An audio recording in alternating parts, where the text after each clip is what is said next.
And welcome everybody to another episode of Wrong Side Simulations, bringing the best content from the wrong side of the airplane, the right seat. And as always, my name is Blake, and I am a real-world flight dispatcher, aiming to bring you a little more context to your flight sim viewing experience. And today, we are finally back in the sim. It's been, I don't know, at least a month since I've streamed, and it's been at least 2 to 3 weeks since I've flown at all in the sim.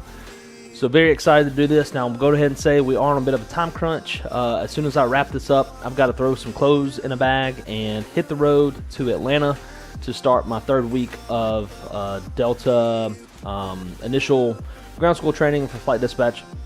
And so if y'all weren't aware, that's why I've been missing for a little while. I did get a job with Delta in flight dispatch, and I've been in ground school for the past couple weeks. And so once we get airborne, we'll kind of talk about that and just life in general and what's been going on. It's pretty exciting, to say the least. So yeah, apologies for going missing for quite a while, but that's going to be the continued trend for at least the next 6 weeks or so. But we'll talk more about that later. I hope everybody's doing well. It's been a long time since I've seen y'all. Looks like we got quite a number of people in the chat, which is awesome to see. So just say hello to everybody real quick. We got Josh in the house. Great to see you, my friend. JJ, welcome. Captain Nate, great to see you, dude. Hatchet, welcome.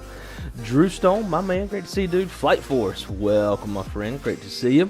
Appreciate you checking in yesterday to see if I am still a streamer or not. Let's see who else we got. Mississippi Zapple's in the house. Great to see you, dude. Callie Simmer, my dear, welcome. Image Seeker, great to see you.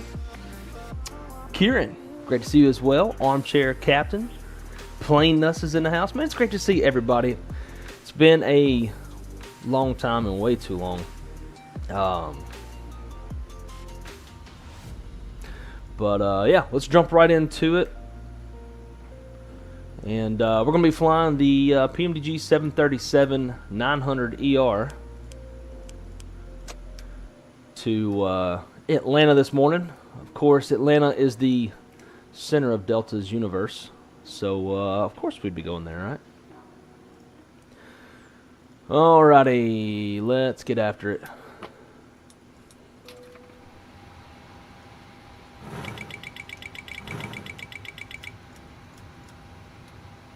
See if I can still remember how to do anything sim-wise. Or has it all just fallen out of my head?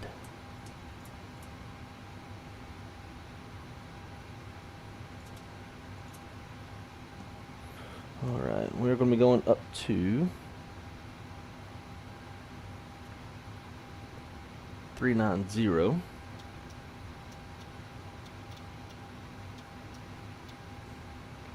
Landing altitude is roughly 1,000 feet.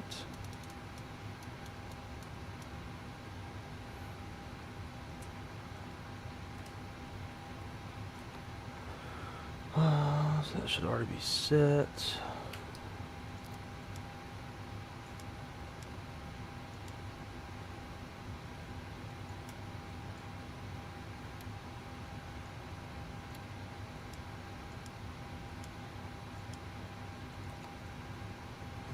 All that.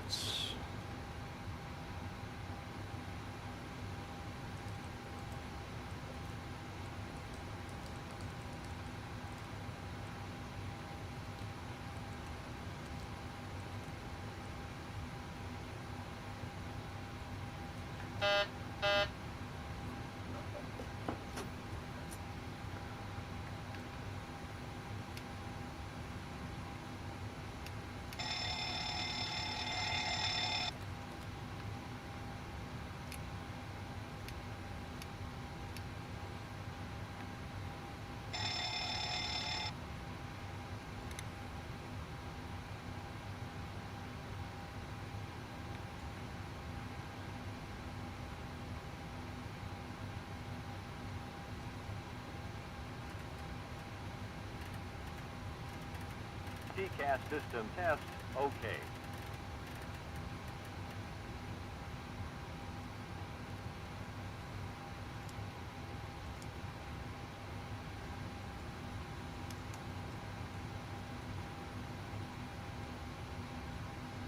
Glide slope.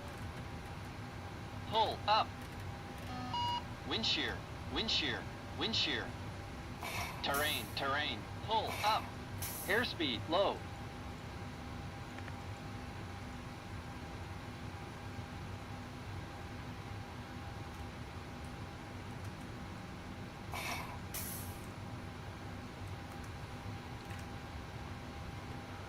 Alright. Went on down to the box. Let's go to routes. DFW. Flight plan request. We'll set payload. Set fuel. Select routes.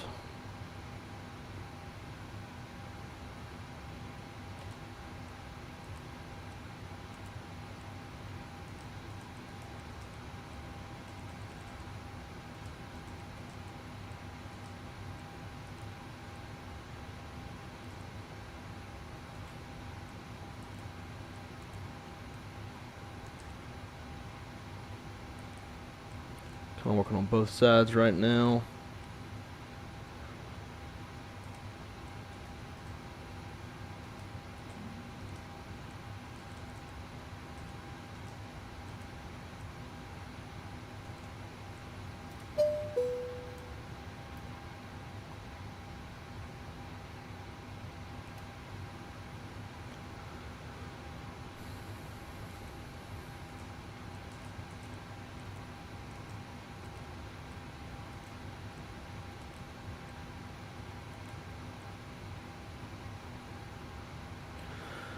Alrighty, should be departing off runway 17 right.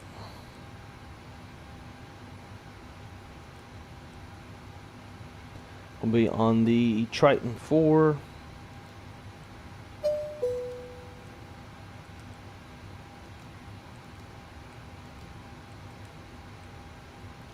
Loose transition. Check some ATC messages real quick.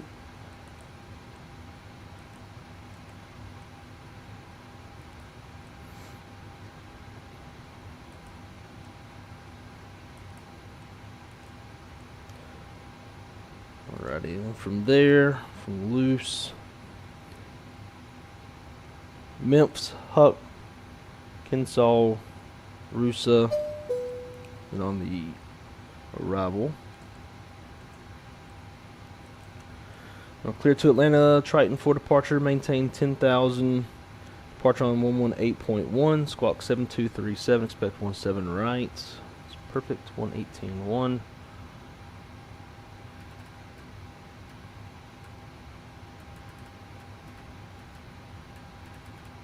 Come on, bro.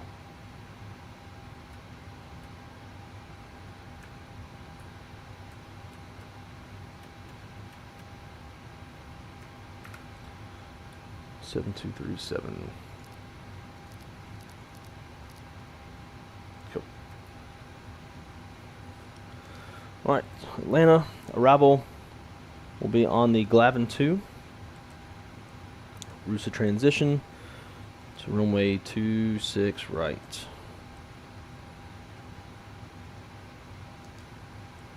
Look for any discons. Join that one up. So that looks good. Execute climb going to 39,000.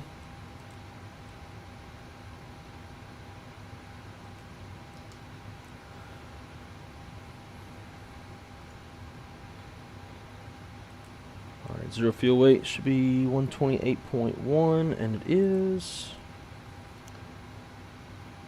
Let's see, block fuel's 15, not 16 even. So put that in there. Reserve fuel. We do not have an alternate for today.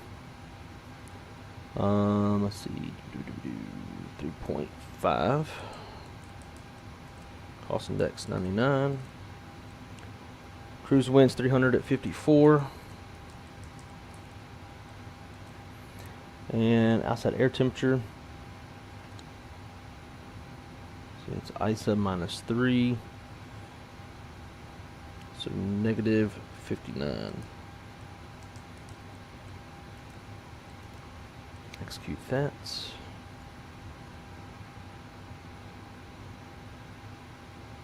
Instead of using sim brief, we're going to take the quick and easy route.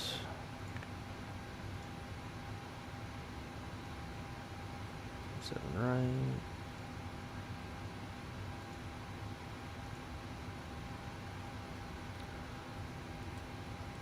Alright, so we've got TO2, cell temp of 50,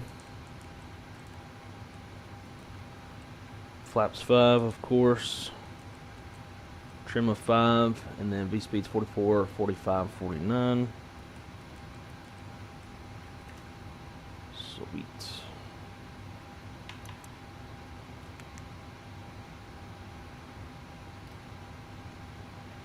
Alright, starting from the left side, if we had to come back, we'd come back to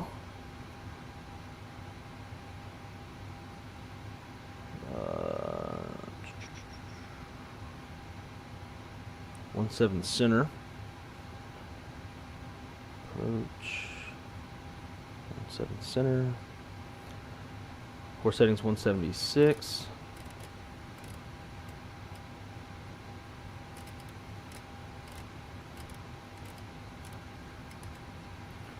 V2's 149. And 176 as well on the heading.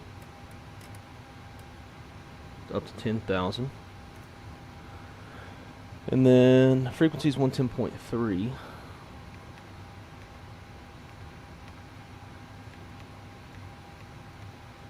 Cool, so that's all set.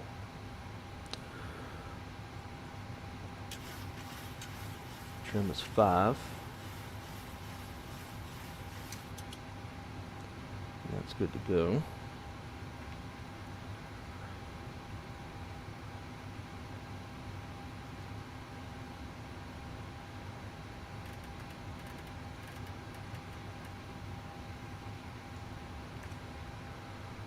Right.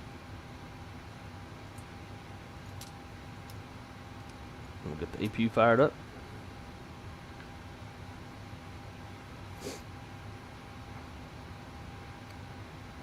Current weather here in Dallas, winds 160 at 11, 10 statute miles, few at 1200. Temperature's 11.9, altimeter 3007.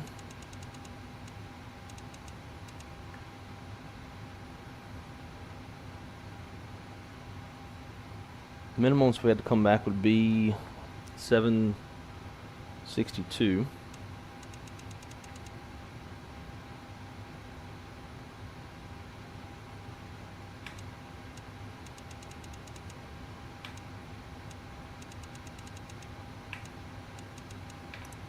Cool. It's good to go.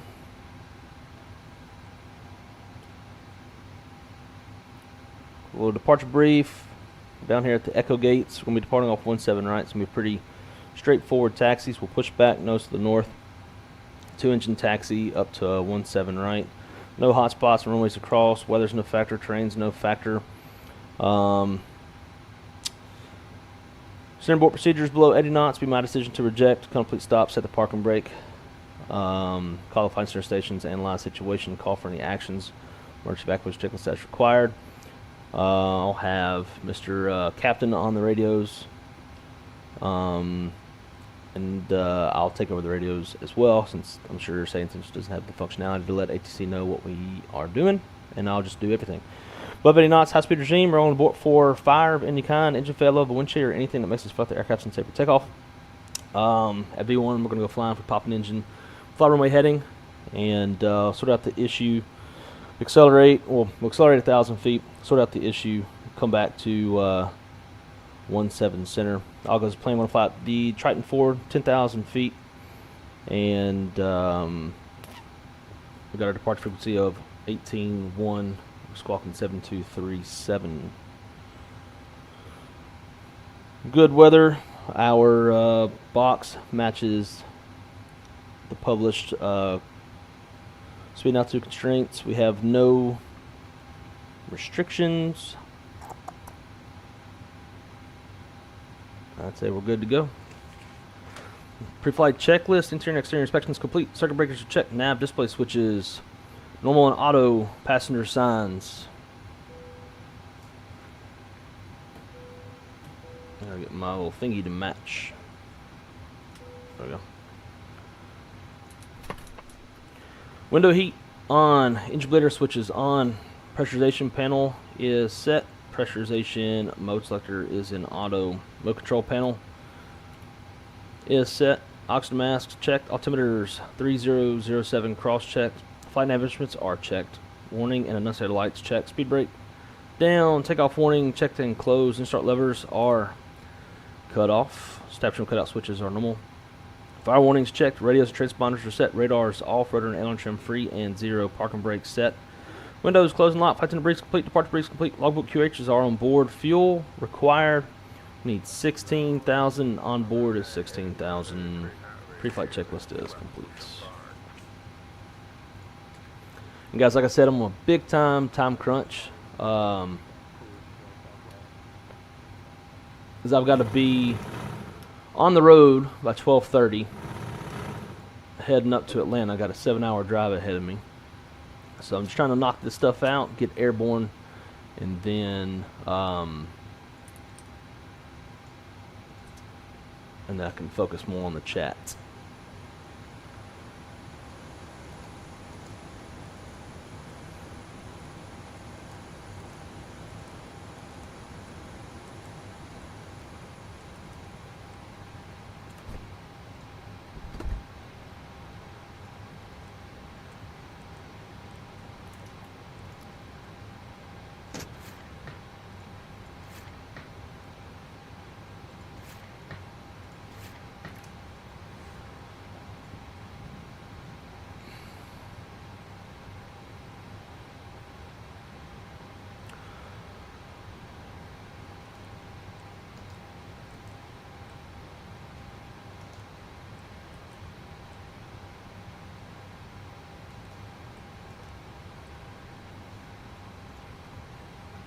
Just waiting on these folks, and we'll hit up ground for push.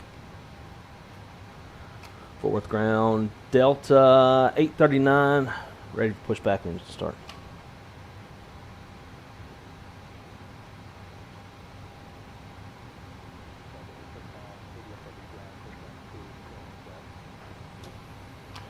Push and start approved, tail northwest, Delta 839.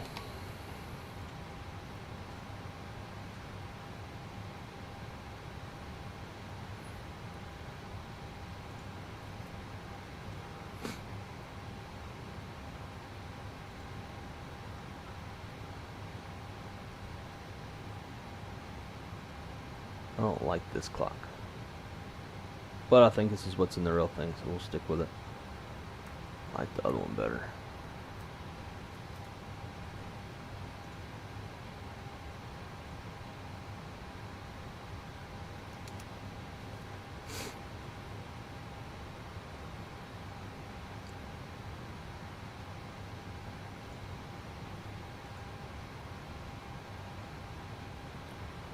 Alrighty. Beacons on, brakes release, clear push, tail south.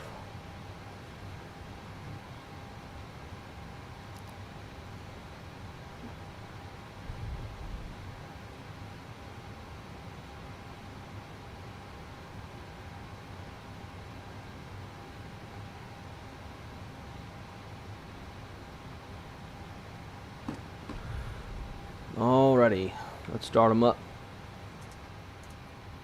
Roll number 2.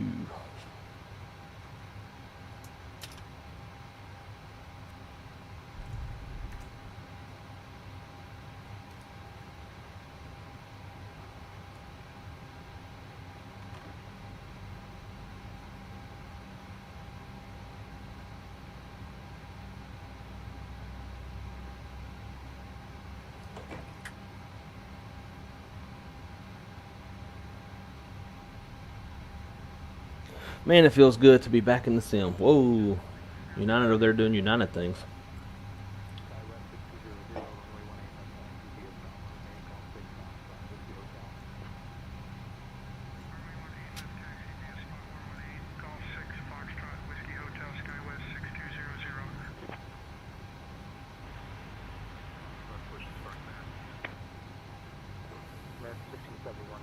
Alrighty, starter cutouts.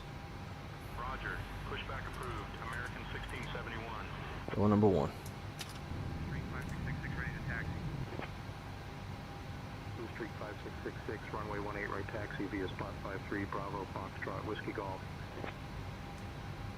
Runway 18 right taxi via spot 53, Bravo, Foxtrot, Whiskey Golf, Blue Streak 5666. Street 5666 ready for pushback.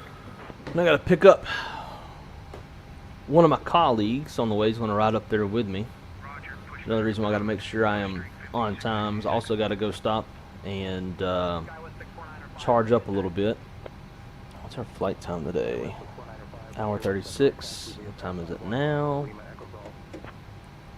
Okay. Runway 17 right taxi via spot 51 Bravo, Lima, Echo Golf, Skywest 64905. 2746, taxi to the gate. Delta 2746, taxi to parking. Push back what time? A medium at 30 minutes. Give us a little bit more time. Alrighty, starter cutouts. Mike 4, Mike Echo Sierra, Juliet Sierra, Kilo, spot 47, Delta 2746.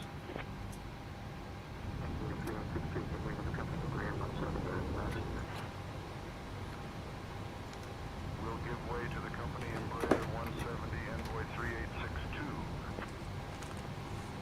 I forgot to do pushback checklist. After start checklist, generators are on, probe heats on, anti-ice off, air conditioning panel is set, recalls checked, auto brakes RTO, after start checklist is complete. Skywest 6354, runway 18 right taxi. We'll go ahead and do taxi checklist. Runway 18 right taxi via spot 48, Kilo, Zulu, Foxtrot, Whiskey Golf, Skywest 6354. Alright, taxi checklist. Flaps 555, green light. Takeoff speeds 44, 45, 49. Thrust TO2 50, stab trim 5.0 set. Flight controls are checked. Taxi checklist is complete. Taxi via spot 111, Golf 5, Foxtrot, Whiskey Hotel, Envoy 3586. DFW ground, Delta 839, ready for taxi, runway 17 right. American 1671, runway 18 left taxi via spot 7, Zulu, Foxtrot, Whiskey Hotel. Runway 18 left taxi via spot 7, Zulu, Foxtrot, Whiskey Hotel, American 1671. Delta 839, runway 17 right taxi via spot 45, Kilo 10, Lima, Echo Golf. American 2944 ready to taxi. Or taxi to runway 17 right via spot 50, Kilo 10, Lima to Lima, Echo Golf, Delta 839. Runway 18 right taxi via spot 33, Kilo, Zulu, Foxtrot, Whiskey Golf, American 2. Alright, let's roll. 78 ready for push start. Oh wait, maybe not. I never set brakes. It's GSX down there doing their thing.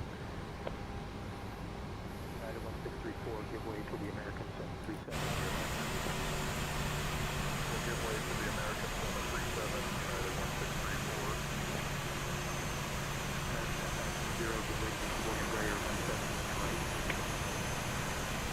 Giving way to the Embraer 170, American. Where's this thing thinking I'm playing this? American 85 is free, heavy, request taxi, plus cover line. American 85 83 heavy, runway 17 right taxi, 2 Kilo, Echo Golf. Runway 17 right taxi by spot 22, Kilo, Echo Golf. American 85 83 heavy. 4505 ready to taxi.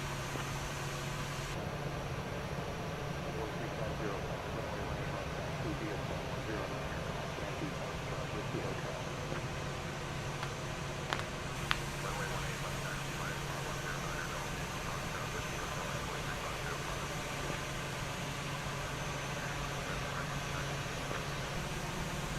4827, runway 18 left taxi via spot. Alright, now we can roll. Foxtrot, Whiskey Hotel. Brakes released.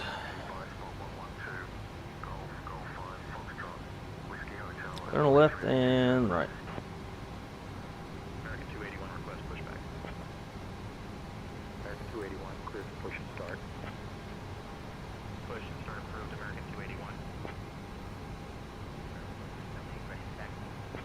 spot 45 right there. Alright, so I've got this FlySmart Plus thing as well. I haven't really done much with it other than disable a few things. So if it gets like a little too squirrely, I'll probably just turn it off.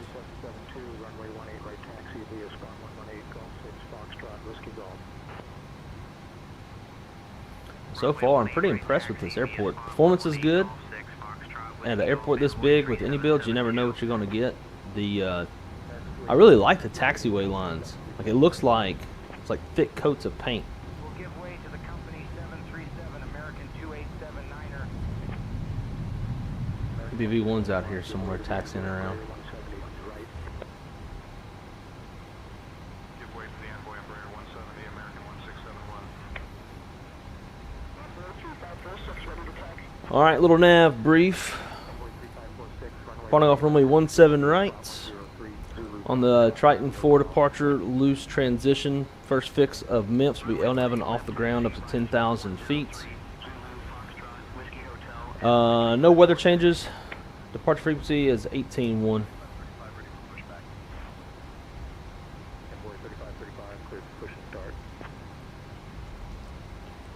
Push and start approved. Envoy 3535. Envoy. American 281 ready to taxi. American 281, runway 18 left taxi via spot 124, Whiskey Kilo, Foxtrot, Whiskey Hotel. Runway 18 left taxi via spot 124, Whiskey Kilo, Foxtrot, Whiskey Hotel, American 281. American 1671, give way to the Envoy Embraer 170. We'll give way to the Envoy Embraer 170, American 1671. Envoy 3505, give way to the Skywest CRJ7 on your left. Give way to the Skywest CRJ7, Envoy 3505. 873, taxi to the ramp. Delta 873, taxi to parking via Quebec 8, Quebec, Echo Romeo, Papa, Echo Sierra, Juliet Sierra, Alpha, Juliet Alpha, spot 53. Quebec 8, Quebec, Echo Romeo, Papa, Echo Sierra, Juliet Sierra, Alpha, Juliet Alpha, spot 53, Delta 873.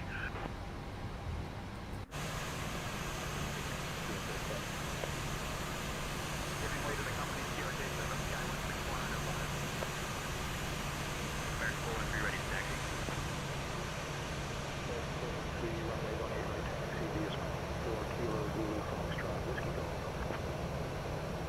Runway 18 right taxi via spot 14 Kilo Zulu Foxtrot, Whiskey Golf, American 413.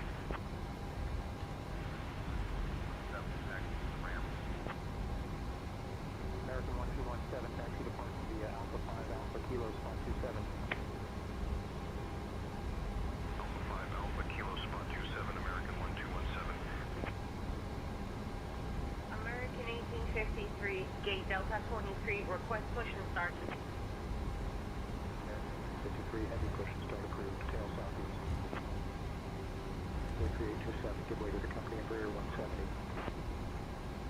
Give way to the company Embraer 170, Envoy 3827. 3535 ready to taxi. Envoy 3535, runway 18 right taxi via spot 109er Golf, Whiskey Golf. Runway 18 right taxi via spot 109er Golf, Whiskey Golf, Envoy 3535. American 503, give way to the company 73 Max on your right. Giving way to the company 73 Max, American 503. Skywest 6195, give way to the company CRJ7 on your right. We'll give way to the company CRJ7, Skywest 6495. American 2834, ready for push and start. Alright, we'll give it a minute, but we gotta keep things moving. Pushback approved. American 2834.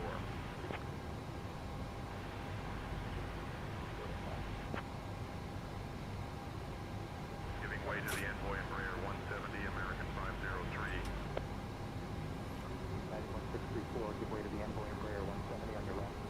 I'm just gonna taxi through this guy. Way to the Envoy Embraer 170. The fact that he's just sitting there like that, American 2872. it's gonna take forever for send intentions to Runway 18 left taxi handle whatever is going on right here.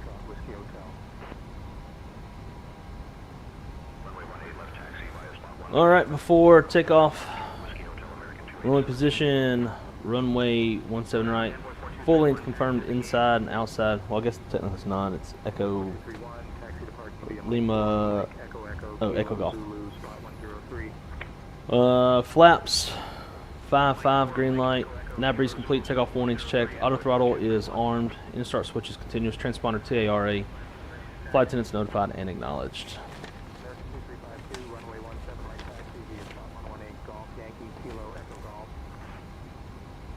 Runway 17 right taxi via spot 118 Golf Yankee.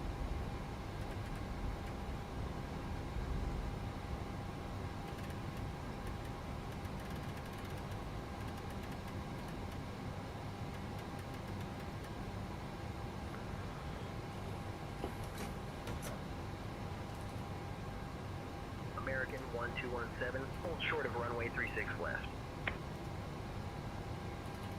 36L, holding short American 36L.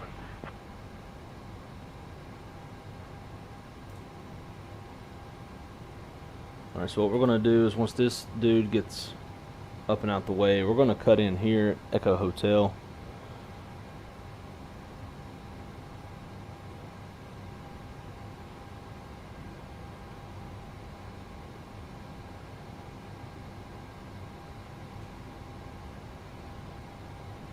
We ain't got time for them.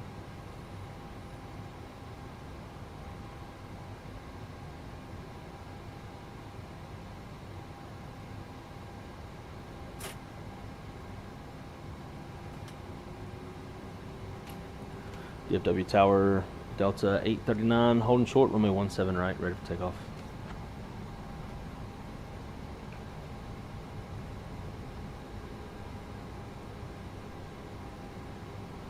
Delta 839, KUXIU Tower, runway 17 right, hold short. You're number 2 behind the CRJ9. Hold short 17 right, Delta 839. Man, I am digging these taxiway line textures. Our main required takeoff fuel is 14.4. We got 15.6 on board. We're 400 pounds into our 600 pound taxi fuel. We're looking pretty good. American 2751, hold short of runway 17 right. Hold short of 17 right, American 2751. Bitch! Bitch! Where are you going? I'm number 2. American 1555, cross runway 36 left. Crossing 36 left, American 1555.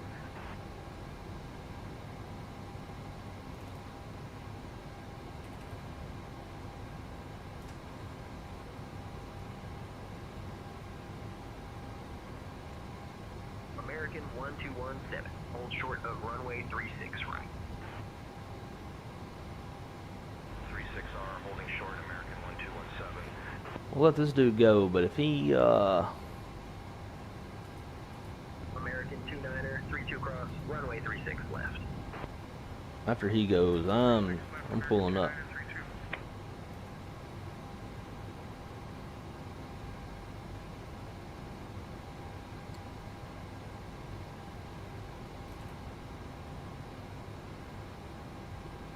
Envoy 4231, hold short of runway 17 right.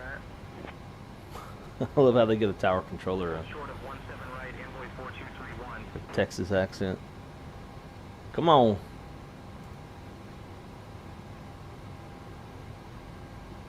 DFW Tower, Delta 839, holding short, 17 right, ready for takeoff. Line up and wait. Delta 839, runway 17 right, line up and wait. Thank you. Line up and wait, runway 17 right, Delta 839. Alright, switching over to El Delta Capitan. 839, runway 17 right, winds 190 at 6. RNAV Spira cleared for takeoff. Delta 839, runway 17 right, line up and wait. Line up and wait, Delta 839. Clears me for takeoff, then he don't. Clear on the approach. Line up and wait, runway 17 right, Delta 839.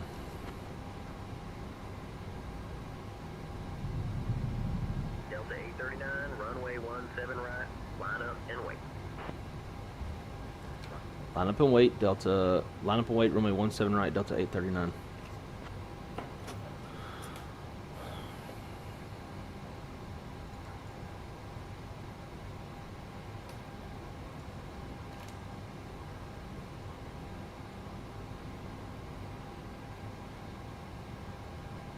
But I have a feeling that's going to make it glitch out. So, clear for takeoff, runway 17 right, Delta 839. RNAV Spera. See what it says. Delta 839, cleared for takeoff, runway 17 right, winds 190 at 6. Cleared for takeoff, runway 17 right, Delta 839.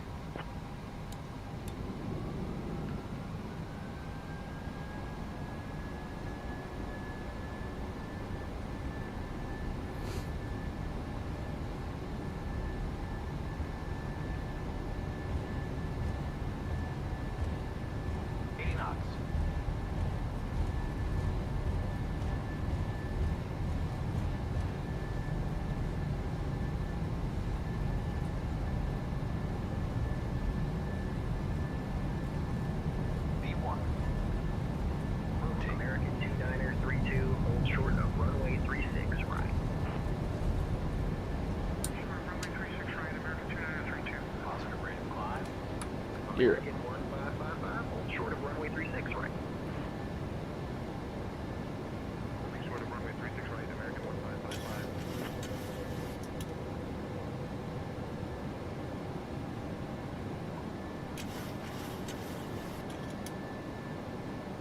Woo. Turbulence. 1000 VNAV. VNAV speed. Delta 839, contact departure on 118.1. Switching to departure on 118.1, Delta 839.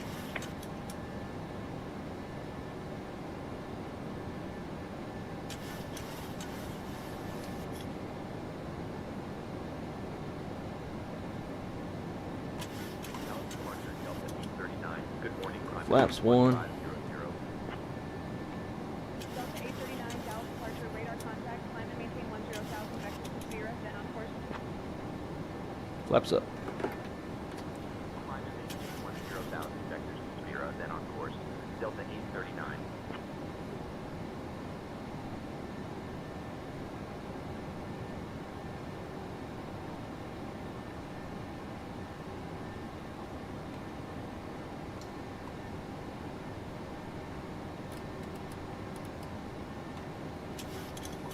Delta 839, climb and maintain flight level 210. Climb and maintain flight level 210, Delta 839.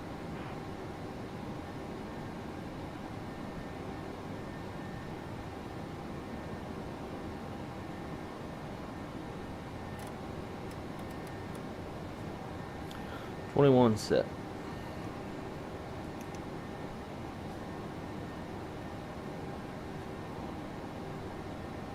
Delta 839, contact on-star approach on 135.9 or 75. Man, I am rusty. Lone Star approach on 135.9 or 75, Delta 839.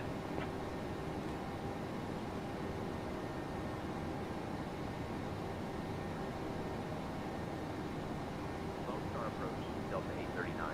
Good morning, 5,000 for flight level 210. Delta 839, Lone Star approach, climb and maintain flight level 210.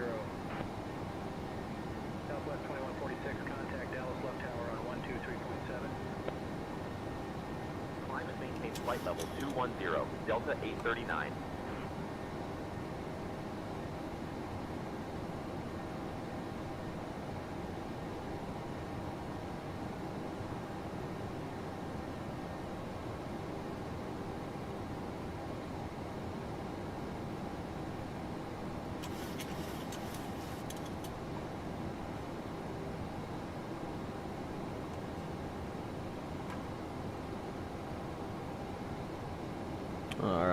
Command B. Command. Yeah, boy. Love it. American 8583 heavy, climb and maintain flight level 340.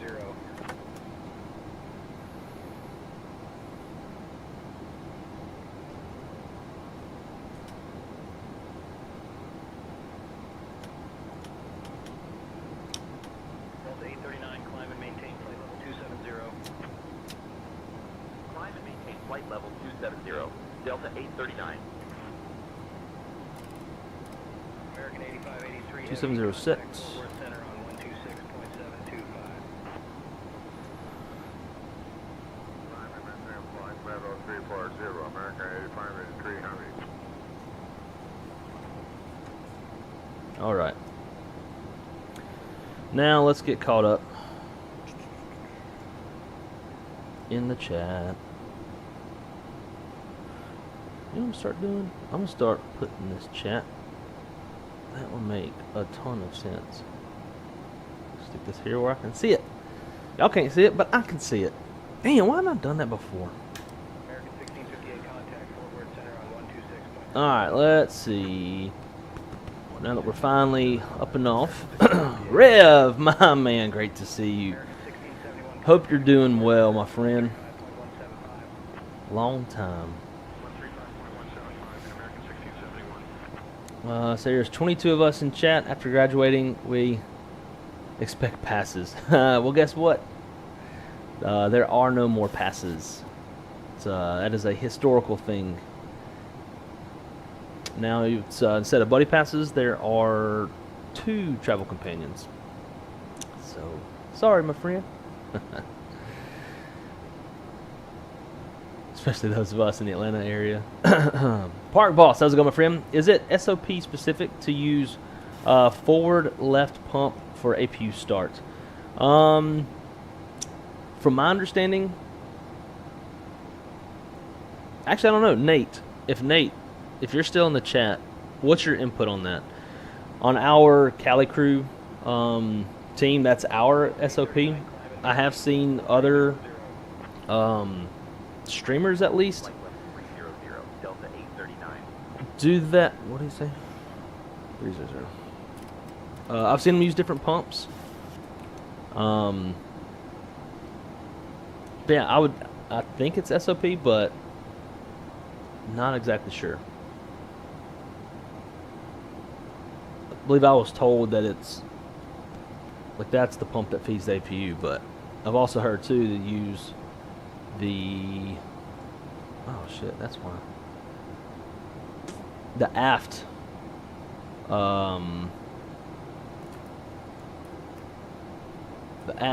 number 1 side pump, because that's where the APU is at, but that don't make any sense because that's not where a fuel pump is at. So I don't know, but I do believe it's SOP.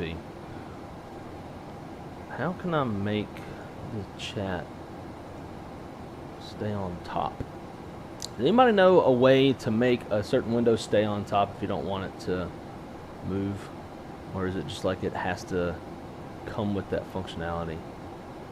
So I have the chat on top of the sim, and I want to keep it there, but I don't think I can. American 1087, contact Dallas Tower on 134.9er.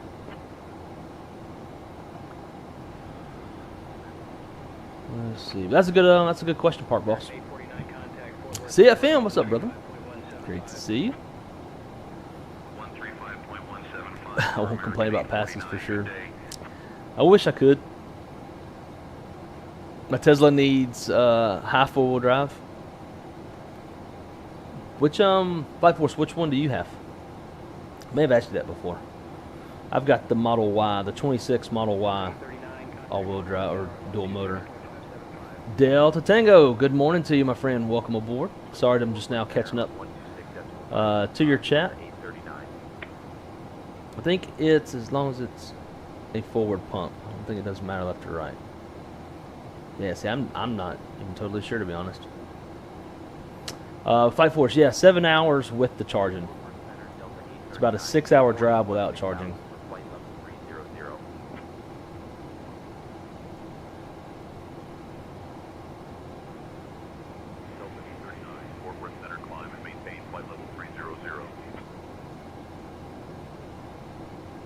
Forward aft doesn't matter. Flight level 30. So that would make sense because I've always seen it on the number 1 side. I've never seen it on the number 2 side, but I have seen it forward or aft.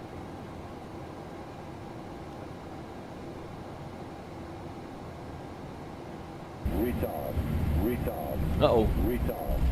Retard. Is my alerts not on? Alright, standard. And let's get some lights off. Climb, checklist, altimeters, standard.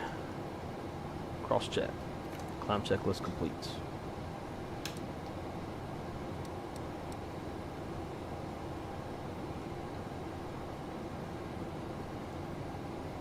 ATC uplink.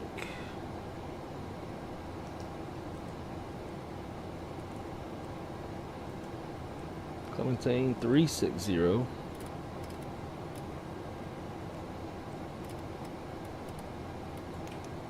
.36 set.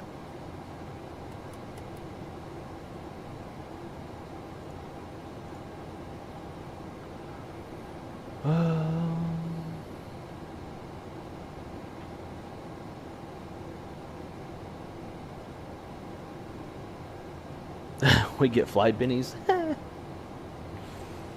I do. Best in the biz too.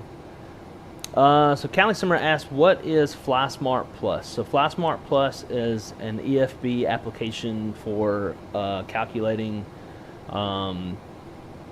Usually it's pretty much just landing data, because I believe FlySmart doesn't maintain engine fail procedures or keep them updated as often as would need to be for carriers to use them as a primary means for takeoff numbers.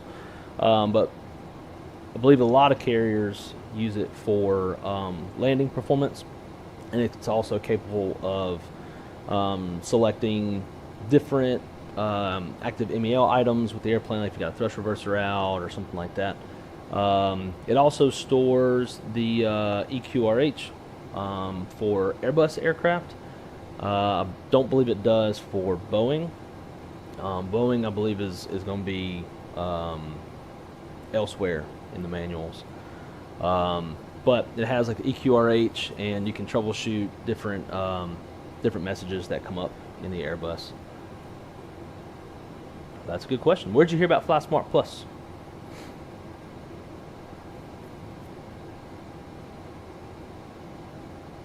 It's the opposite of what I do. Fly silly stupid. Doesn't matter as long as it's from the left side. I believe personal preference for others. Yeah, that would make sense. It's like an EFB app that helps weight and balance SOPs. Yep. Yep, that is a good consolidated way to explain that. Thank you, Zach. Great to see you, my friend. Welcome.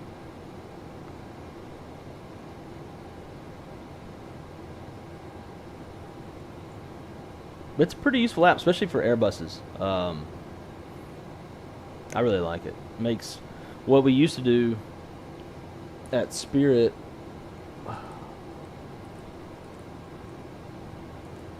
What? 390. What we used to do at Spirit is we had like an Excel spreadsheet. So if we had to do what's called landing with failure, which means obviously you had something fail on the aircraft. Maybe it's like green hydraulic system dumped out or something, and now you got to account for that performance degradation. We had an Excel spreadsheet and different tables. We had to do a lot of stuff manually, and it was very prone to human error. And the pilots didn't have a way of running it themselves either, so there was nothing really to cross-check. So when we got FlySmart Plus, we were able to do landing with failure through FlySmart Plus, as well as the pilots were able to do it too, so we could both run whatever scenario and kind of cross-check and make sure we're at least relatively close, if not exact. And it was just a much easier way of doing things without introducing as much human error.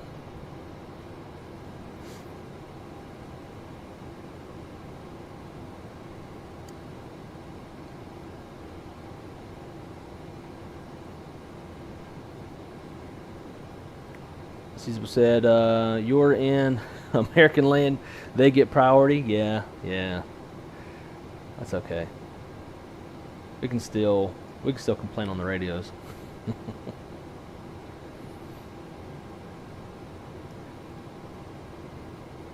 See, Fritz said, "The airport ops in me hates that the signs sit so high on the concrete pad. That is an FAA Part 139 discrepancy." Well, shoot, man, go take that to any builds and tell them they're going to get served if they don't correct that. It's crazy that, like, there's so many, you know, FAA regulations that, like, there's so many different kinds apply to so many different things. Like, I mean, it makes sense that there would be regs, right, for an airfield and, like, the height of taxiway signs, etc. But you know, it's like there's so many different worlds when it comes to the regs. Ah, nice Model 3, but nice. Yeah, I think the Model 3 gets a lot more range than the Model Y.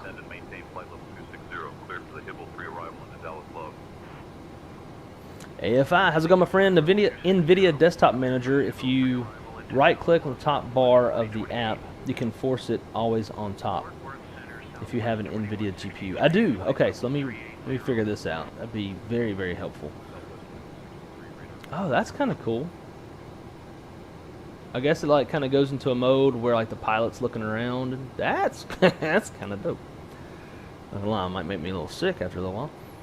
All right, NVIDIA Desktop Manager. If you right-click the top bar of the app. So if it's not an app, if it's a Chrome window, is it still possible? Ah, shit.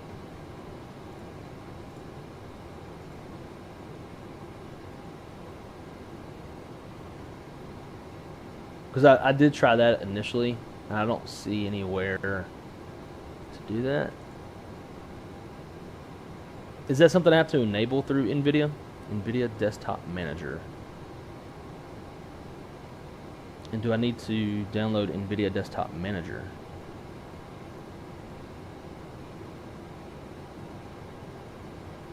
Oh, hell. No. No. Oh, my God. It's about to try to update my NVIDIA drivers. Or is it just doing the app? I think it's just doing the app. I was about to shit. Okay.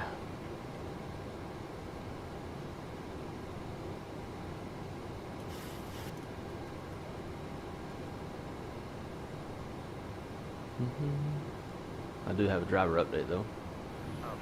They're not doing that now. Let's see. NVIDIA. Yes. Manager.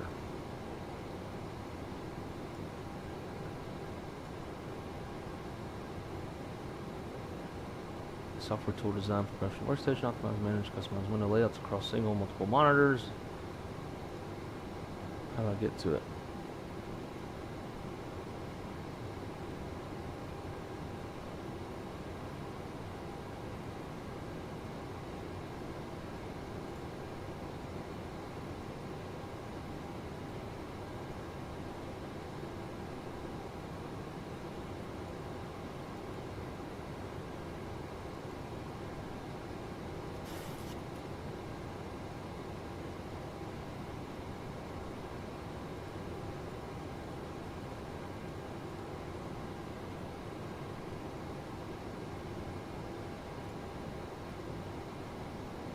Right click on the window. Yeah, I do that. And I just get move, size, minimize, maximize, reload, show as tab, cut, copy, paste, fine print, zoom, and close.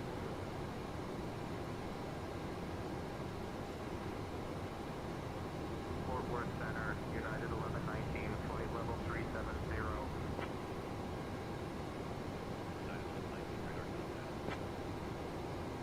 Because I've only had one cup of coffee, but I thought you mentioned it as you were taxiing. Oh. I don't know. I can't remember.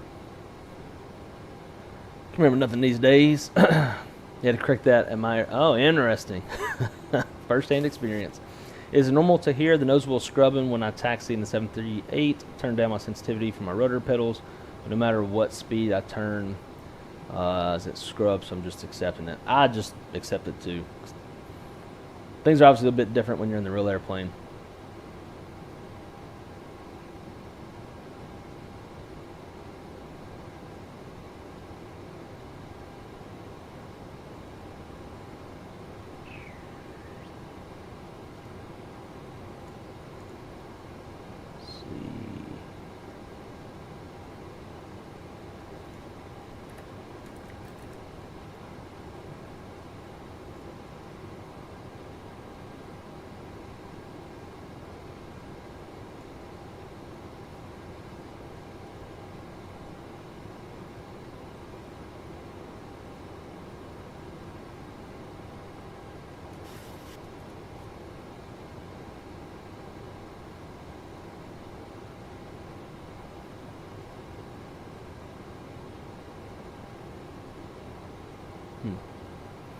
Sure, it's something I can look up some other time and figure it out. But I do love having the chat right here.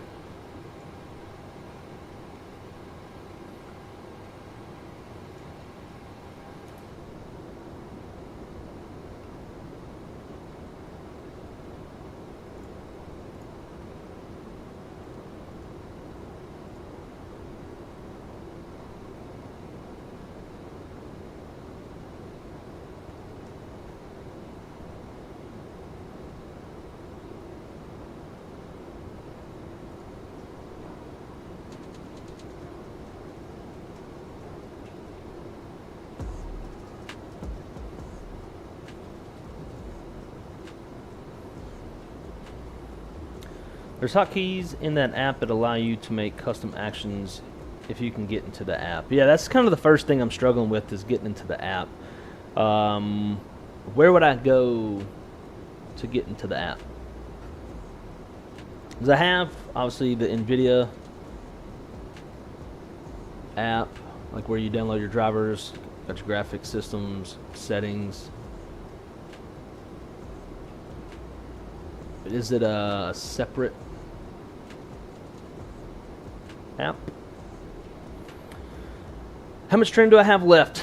A lot. It's a very long road. So I guess let's talk about that real quick. Kind of what I've been missing and what's been going on. So for those of y'all that don't know, I recently was fortunate enough to get a job at Delta Airlines as a flight dispatcher. And so I'm in my second of 8 weeks of ground school. So we're kind of covering things from regulations, operation specifications, meteorology, flight planning, flight following, lots of stuff, right? General classroom. Throughout the first 8 weeks, each week we'll have at least one essay test. So we have to write out all the answers by hand, closed book, so we can prove by articulating that we understand the concept of whatever it is that we're doing. This past week was meteorology. But also throughout the week, we'll get like little pop-up quizzes. Those will be like on the computer. Those are open book, and they're multiple choice, so much easier. So we'll have multiple tests throughout the week. Once we get to week 4, we'll have our first line check, or not line check, but phase check, which will be, I believe it's open book in the sense that we can use manuals, but nothing else, which fine by me because manuals is my preference anyways. But we'll have our first phase check on the first 4 weeks of material that we've covered, and then continue that same cadence throughout weeks 5 through 8. And you have the pop-up quizzes and the weekly essay tests, and then at the end of week 8 we'll have our phase check number 2 to cover everything that we've covered throughout the entire 8 weeks. So we'll get tested on all of that. Once that's complete, then we'll move out to the floor and we'll go into on-the-job training, where we'll see a mixture of mornings, afternoons, and overnight shifts. and you know, we'll just work with dispatchers that will kind of train us up. We'll do that for about 7 weeks or 200 hours. Since my class is a class of experienced dispatchers, if it were new dispatchers who'd never dispatched before, I think they have to do it for 300 hours. So yes, we'll go through OJT, work the desks. By the end of that, we'll take phase check number 3. It's going to be another test on everything. If we pass phase check 3, then we go into our 3-day comp check. So day 1 is 4 hours of oral, where we'll have a line check airman hammer us with questions and scenarios, and we'll do that for 4 hours. Once we get through that, then we'll go into day number 2, which will be a 10-hour desk check, where basically somebody will sit and watch us work the desk. And then day number 3 is the same thing, but a different line check airman. And so assuming we pass all of that, then we are signed off to solo, and we begin an 8-month probationary period. At the end of the 8-month probationary period, there is another line check. And then if you pass that line check, which is, you know, another 10 hours somebody watching you work the desk, then you are fully signed off for domestic dispatch. Shortly after that, we'll roll into, I'm either going to get juniored into international dispatch. So if that happens, then I roll into another 2 weeks of ground school, followed by more line checks. And then we'll also be cutting over to another flight dispatch software. I'm not going to say what it is because I don't know if that's something I can share or not. But we'll be going from one system that's been around for a long time to a new system. So once we'll have, I believe, 2 weeks of training for that system, followed by a line check. So I have got a whole hell of a lot of tests and checks and stuff ahead of me. So it's going to be a gnarly year, pretty much, before I'm finally like fully signed off on everything. That's kind of where we're at. That's what we're looking forward to ahead. Obviously, some of the big differences between Spirit and Delta. Spirit was single type fleet, whereas Delta obviously isn't. And you know, we got various types, and then lots and lots of sub-variants under those types. Like, for example, I believe there's like 6 different variants or sub-fleets of the 75200.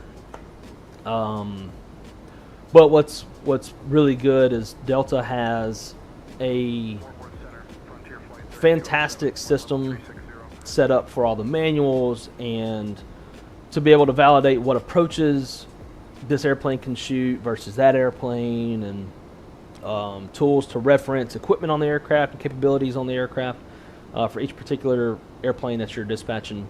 So even though it's vast in information and vast in various manuals and differences and stuff, they just have a really well organized system for dispatchers to easily handle all of the various things that they'll need for airplanes. So that I can really appreciate as a dispatcher. I have not fixed these. These are on my 737-800 views, so I got to kind of tailor them to the 900 for this profile.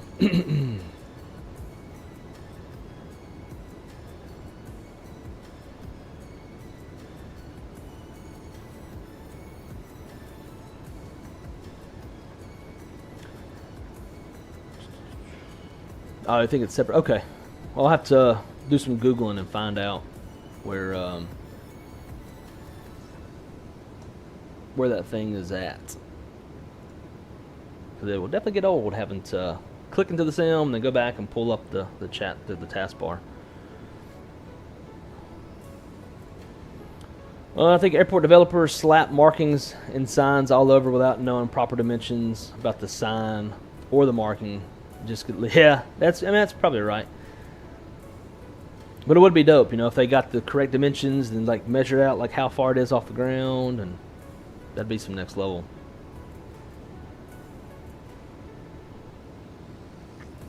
Appreciate it. Thank you for the congrats on the new job. It is going to be life-changing. Right now I'm kind of on a training pay, so took a pretty substantial pay cut. So that's kind of the first hurdle in life we're trying to navigate is what do we need to shave off to save money. Like one of the things that probably need to trim down is my internet. I've got a 2 gig package, but I probably should tone it down. But then that really makes streaming impacted, so trying not to do that. But once I get signed off in a few months, then shouldn't be as much of a problem. So it's just a temporary thing trying to work through. Yeah, I think Boris sounds are far better. But man, let me tell you guys. Now, I want to preference all this that no matter what, love Spirit Airlines. Phenomenal place to work. Amazing people. It's an airline that genuinely does care. Obviously, they have a particular reputation that stems really from years and years ago. Before my time at Spirit, really. Around a little bit before, maybe a year before I got on at Spirit, they put a huge emphasis on trying to enhance the customer experience, but keep things, you know, affordable and all that kind of stuff. So Spirit has the reputation that has, and honestly, in my opinion, it's a reputation that shouldn't be around anymore. Or it doesn't apply anymore. For the most part, I mean, you're always going to have people on airplanes that are going to fight and get drunk and do stupid stuff, right? And that doesn't matter what carrier it is. All carriers have that problem. So it's nothing. The general public likes to, you know, paint Spirit and Frontier because they offer low airfare seats that it attracts trashy ghetto people. But I don't think that's necessarily true.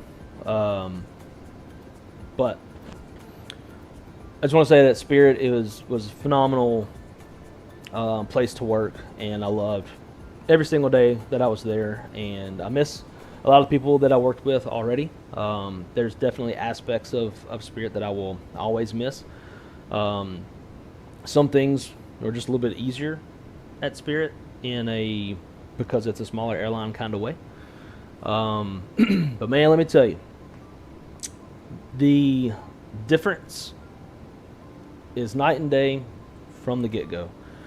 On our first day, I'm staying in an Airbnb with 3 of my 3 colleagues who were also Spirit guys, and so we all went up to work first day together. So we get there, we pull up to the guard shack and talk to the guard. And it's 6:30 in the morning. It's 24 degrees, and this person was extremely happy, extremely nice. And like, if I were having to stand outside at 6:30 in the morning, it's 24 degrees out, I'm not going to be in that good of a mood. I'm probably not going to be like overly nice. But this person was very kind, kind of pointed us where we needed to go, what we needed to do. And so we parked the car, we go get some visitor badges, and then we have to walk across the street to get back to my vehicle. And so we have to interface with a couple more of these like security folks. Insane. Like every single one of them. Good morning, guys. Have a great day. Be blessed. Like just super, super friendly and super happy. And so that was like really notable. And I have to say, like throughout my first 2 weeks at Delta, every person, whether it's a Delta mainline employee or it's contracted security guards, like everybody is nice. Everybody is happy. It's just like, you know, like nobody was ever like working at Spirit wasn't like working with buttholes or rude people or nothing. But like, you know, it just wasn't like that overwhelming happiness, I guess.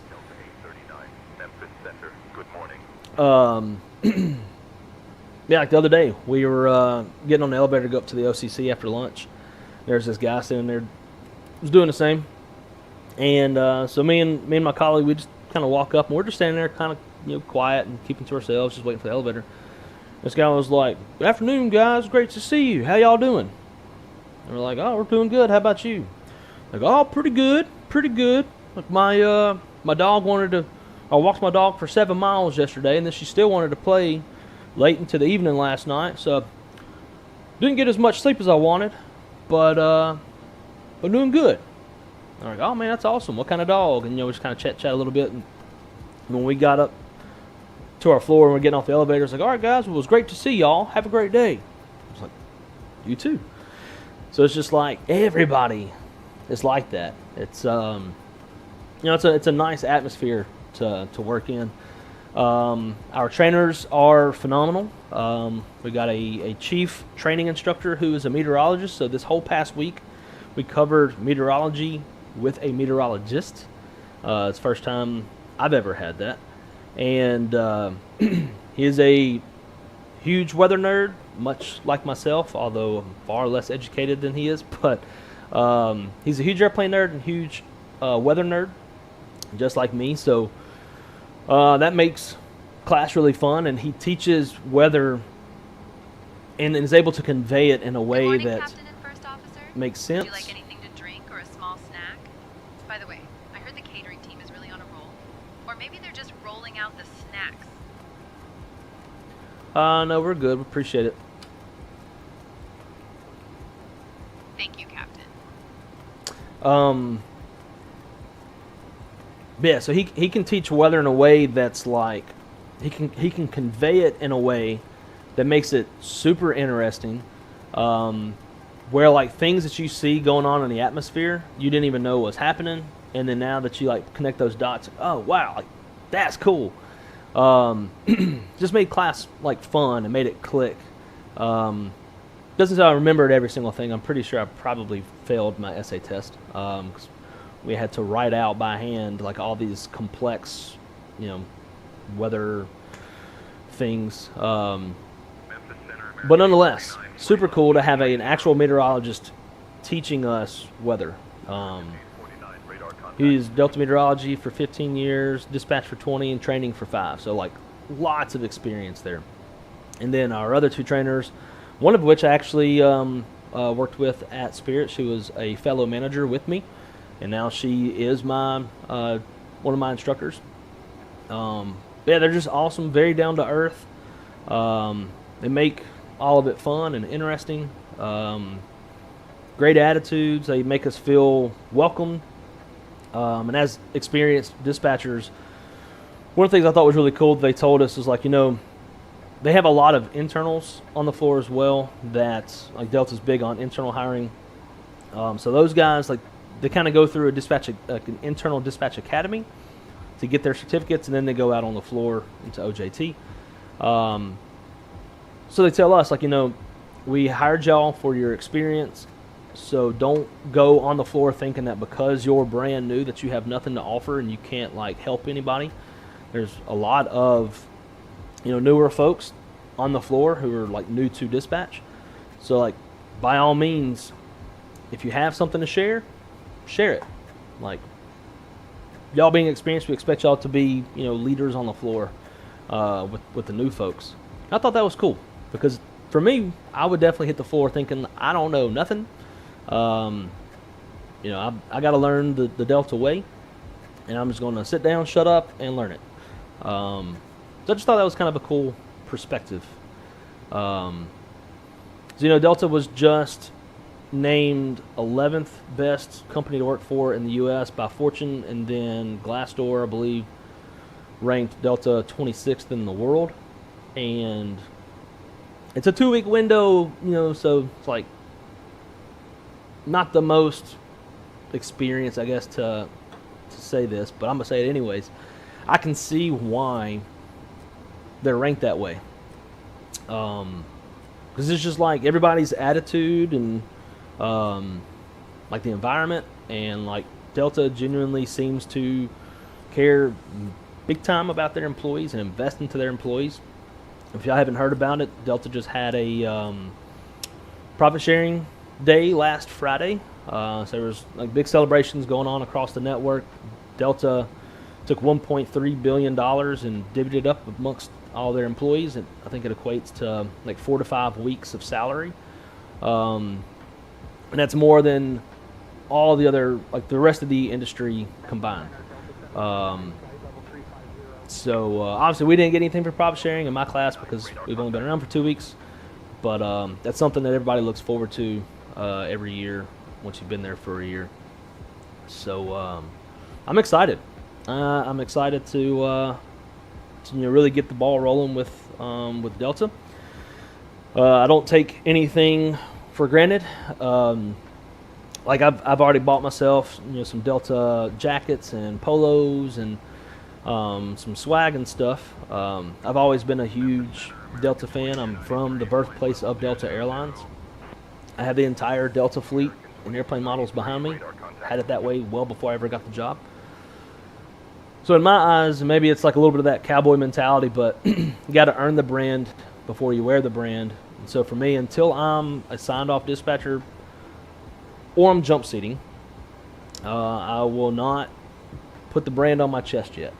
Because I feel like I need to earn it. And so until I am a superintendent and not an assistant superintendent, I haven't earned it. And so I look forward to earning it. Hopefully I pass class. Because some people do wash out, but they're not out to get you. They just want to make sure that you understand and can articulate what it is we're learning and talking about in class. So I'm sure I'll be fine, but it's not easy either. Like every other airline I've ever worked at was definitely a lot easier.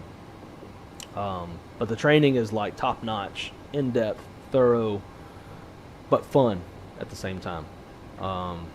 Like all my classmates, lots of good experience. We got folks from pretty much half the class is Spirit. We got some JetBlue, some United, some American, and then lots of regional guys in there as well. So lots of various types of experience and good stuff to bring to the table. So it's exciting. Very, very honored and fortunate, blessed to have this opportunity. So that's where we're at. That's why it's been a month since we've streamed, because I've been in ground school. And so when we get done with this, like I was saying a while ago, I got to pack my stuff up, hit the road, pick up my buddy about an hour down the road, and then get up to Atlanta. And then once we get to Atlanta, I got to read Chapter 3 of our dispatch manual, because that's what we're going to be covering this week in class. And it's like all the juicy dispatch stuff, as far as like, what are amendable items and basically the dispatch way. It's 93 pages of like legalese type talking. So I gotta make sure I get to Atlanta and give myself enough time to read that before. I need to make sure I don't have any center tank fuel. I don't. Uh-oh. Now, why is that messed up? There we go. But anyway, yeah, that's where we're at. Super exciting. Campus is huge. And that's what I talk about when like there's some things about Spirit that I'll miss. Like for example, at Delta, when I park and walk to class, it takes me about 15 minutes to get from where we park to my classroom. At Spirit, at my Orlando OCC, I could park and then be in my office in about 45 seconds. So a little different there, but campus is cool. It's very, very tidy, very nice. We got the Delta Flight Museum, which is basically where I park. So it's cool to see old Delta airplanes while we're seeing other Delta planes taking off around us. yeah, it's just a whole different world. Got a cafeteria, got Chick-fil-A and Starbucks in there. So I'll go into the cafeteria. I'll grab. They have like a bunch of chicken sandwiches already set out, chicken nuggets, French fries, and you can order other specific stuff if you want. But to avoid having to do that, like I just walk up, grab what I want, check out the kiosk, head to my car, and I'll watch Netflix and eat and kind of like decompress because training is a little bit stressful. At least for me, because I keep probably my expectations of myself too high. But yeah, Delta's gonna be dope, and I'm thinking for my first fam ride, as long as they're still running it, because I think it's seasonal service. But I'm aiming to fly Delta 757 to Jackson Hole from Atlanta for my initial cockpit fam. Is there an age limit to becoming a dispatcher? There is. On the bottom end, there is. You have to be 23. Well, I think you can be 21 to get your certificate, but you can't dispatch Part 121 until you're 23. And then after that, like if you're older than 23, there's no limit. You can be 80 and go get your dispatch license. So, nope. All right, let me get called back up. Last thing I saw was Cali. Short-term pain for the long-term gain. That's right. And that's what I keep telling Crystal and myself. Glad you have good weather for your drive. Here in LA, we got rain for the next 4 days. We just had a big front move through last night. It was like heavy rain for like a few hours straight. I think we got 2 or 3 inches of rain. Do what you need to do for this well-deserved position for you. I appreciate it. I appreciate that a lot. I feel like I've put the work in, paid some dues. Eventually, you know, we'll get signed off and be full-fledged solo spatching. Wes, good afternoon, my friend. Great to see you. Welcome, welcome. Long time no see. Mainly because of me.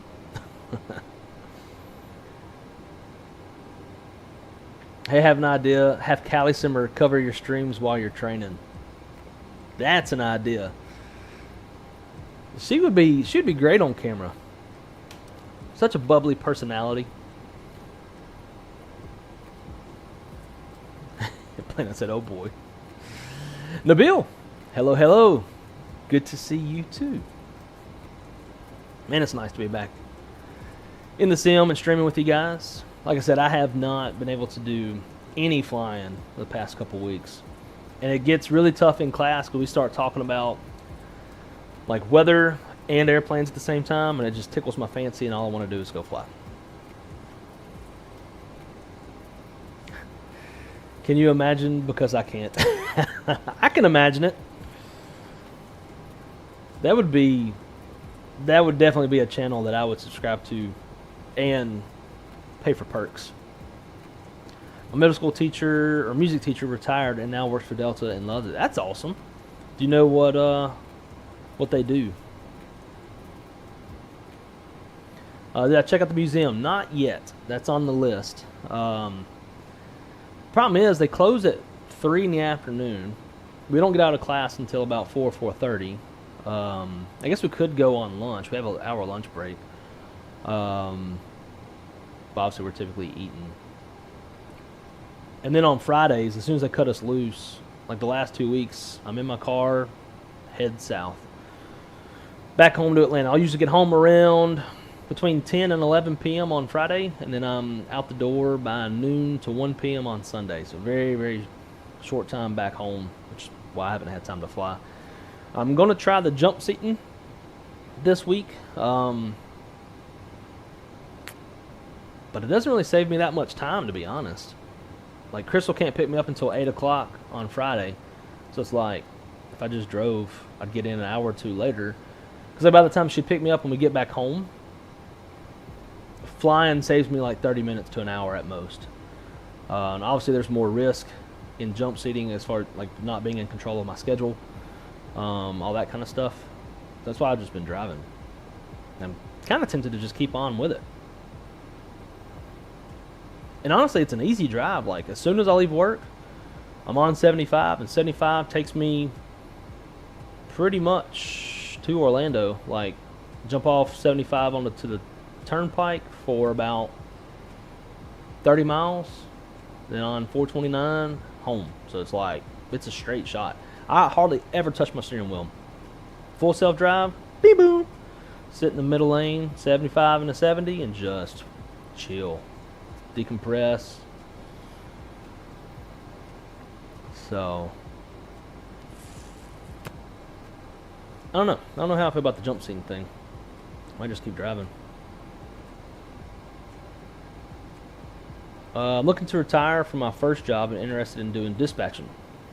Absolutely. If you have any questions about that process, reach out to me on Discord.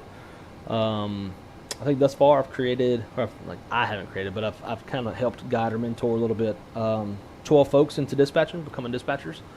So yeah, shoot me a DM on Discord. The link should be in the description below, and I can provide you like a list of FAA approved dispatch schools, and it'll have their location so you can kind of figure out which one's closest. And there's also some regional airlines have apprenticeship programs.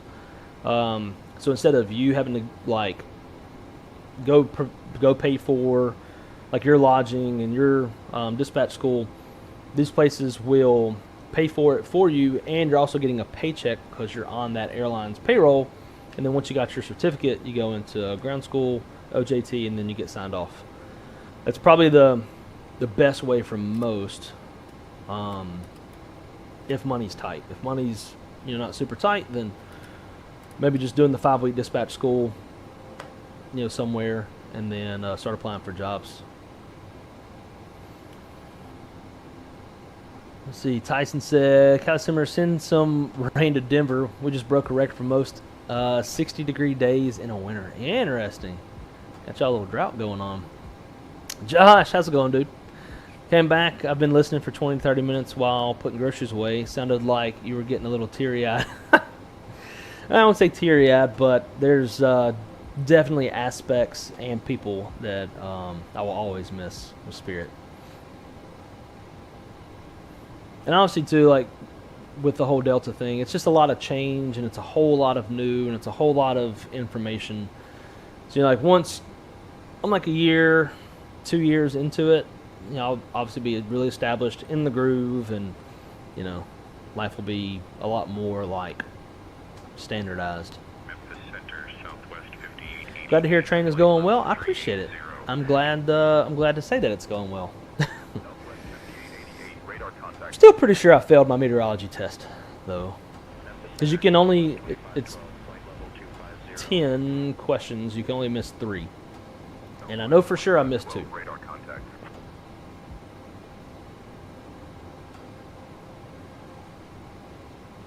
Andrew, what's up, man?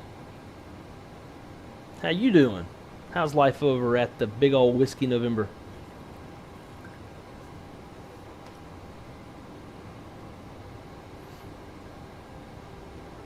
Out of Step says IFOD is one of the best schools. Highly recommend them, and I will second that. I went to IFOD as well. So it's IFOD. It's just a little typo there. But yeah, Institute of Flight Operations and Dispatch. It's in Dallas, Texas. Highly, highly, highly recommend. They set you up for success, and it was a great, great school. I would highly recommend IFOD. Update the Discord link in the description. Okay, is it not?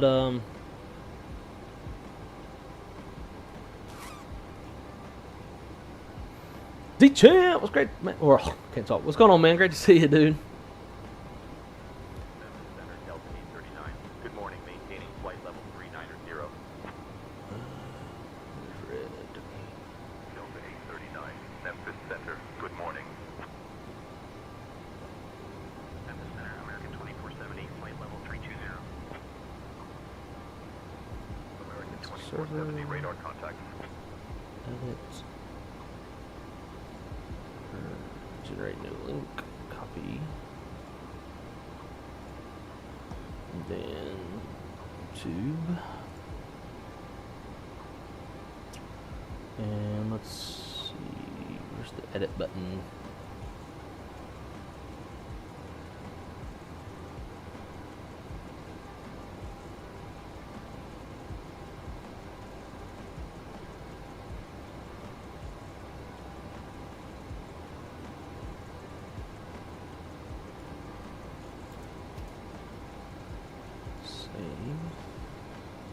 Edit again.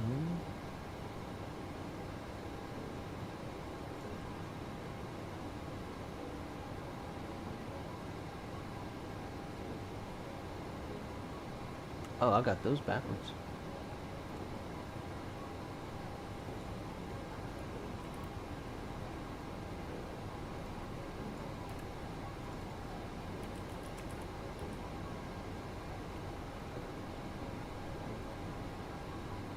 Oh, I see what I do there.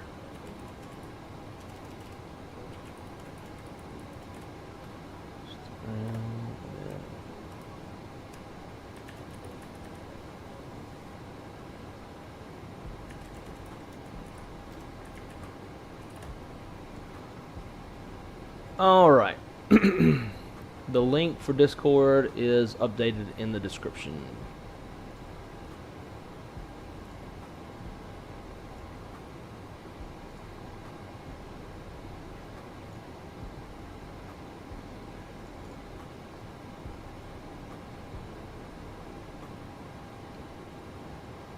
All right, recent events. I did hear an alert go off, but I missed it. So, let's see.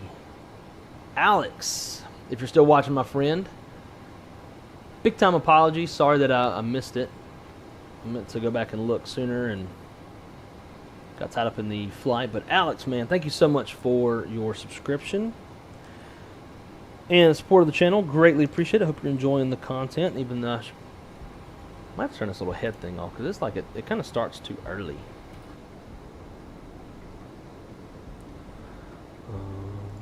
Back.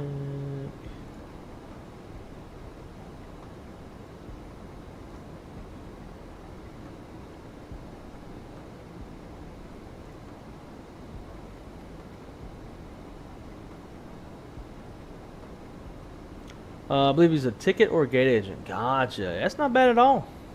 Get them flight bennies. So is the Delta Museum open on the weekends or only during the week? Because definitely want to check it out. Not sure. I'm sure it's got to be open on the weekend. At least on Saturdays, I would think. But eventually I'm gonna make it there. Just Friday rolls around, I am southbound and down. Oh, you know, ever changing. Mr. Update, but sounds like training's going well. It is. It's going good. Delta is amazing so far. Everybody on campus, from like contracted security guards all the way to all the mainline employees, everybody is extremely friendly, extremely happy. It's just a fantastic atmosphere to be in and work around.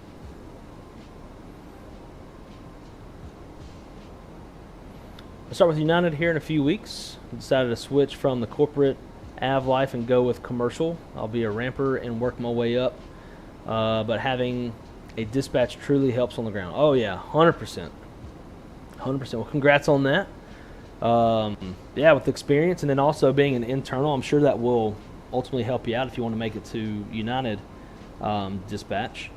I hear that they're, so when you apply, if you get selected for an assessment, I think you have to go in, take a test, and then do an interview.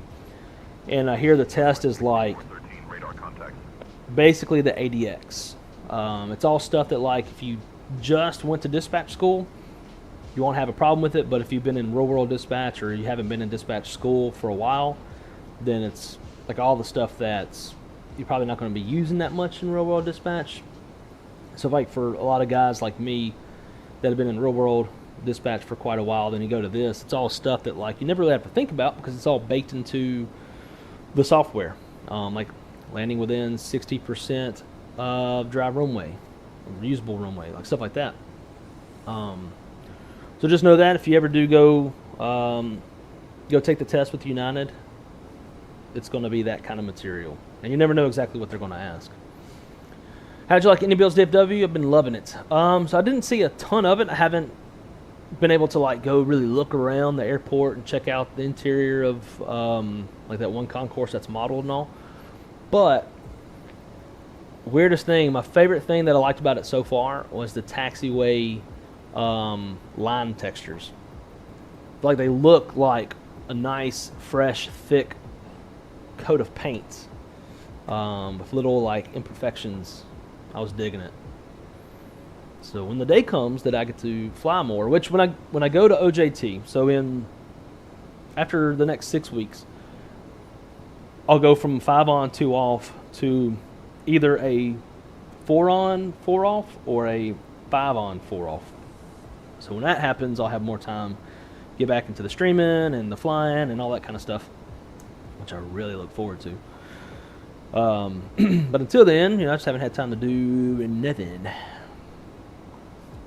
It still didn't work?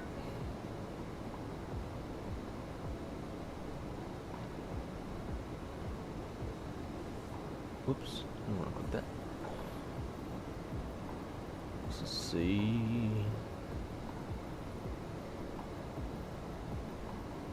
That's weird. It's a fresh link.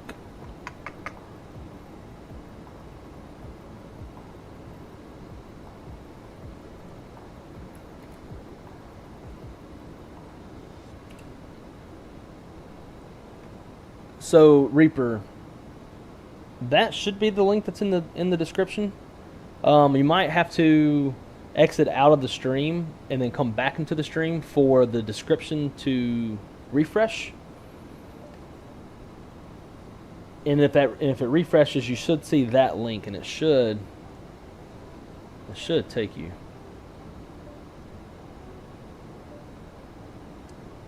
Looks like it works for me. So try that, or click that link I just dropped in, one of the two. Do all dispatchers work out of Atlanta, or can they work in other Delta locations? They're all in Atlanta. They are all in the Operations Customer Center, the OCC. It's kind of the beating heart of the operation.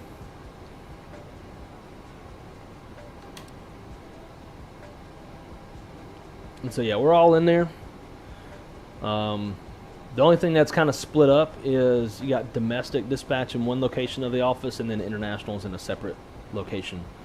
But aside from that, all dispatchers are in Atlanta.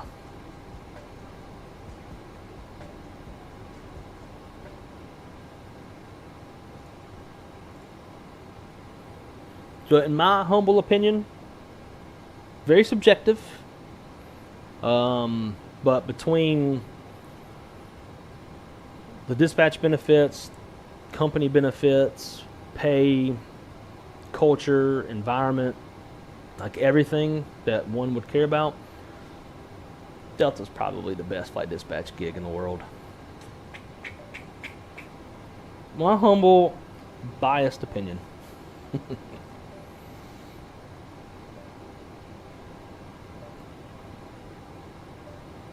Buckeye Fly said, thought about going back to get my dispatch, or get dispatch from my operator, but no way am I living in their hub city. Yeah, and that's a big thing in dispatch. You're pretty limited on where you can. Well, here's the other thing too. Some airlines have commuter clauses in the contract.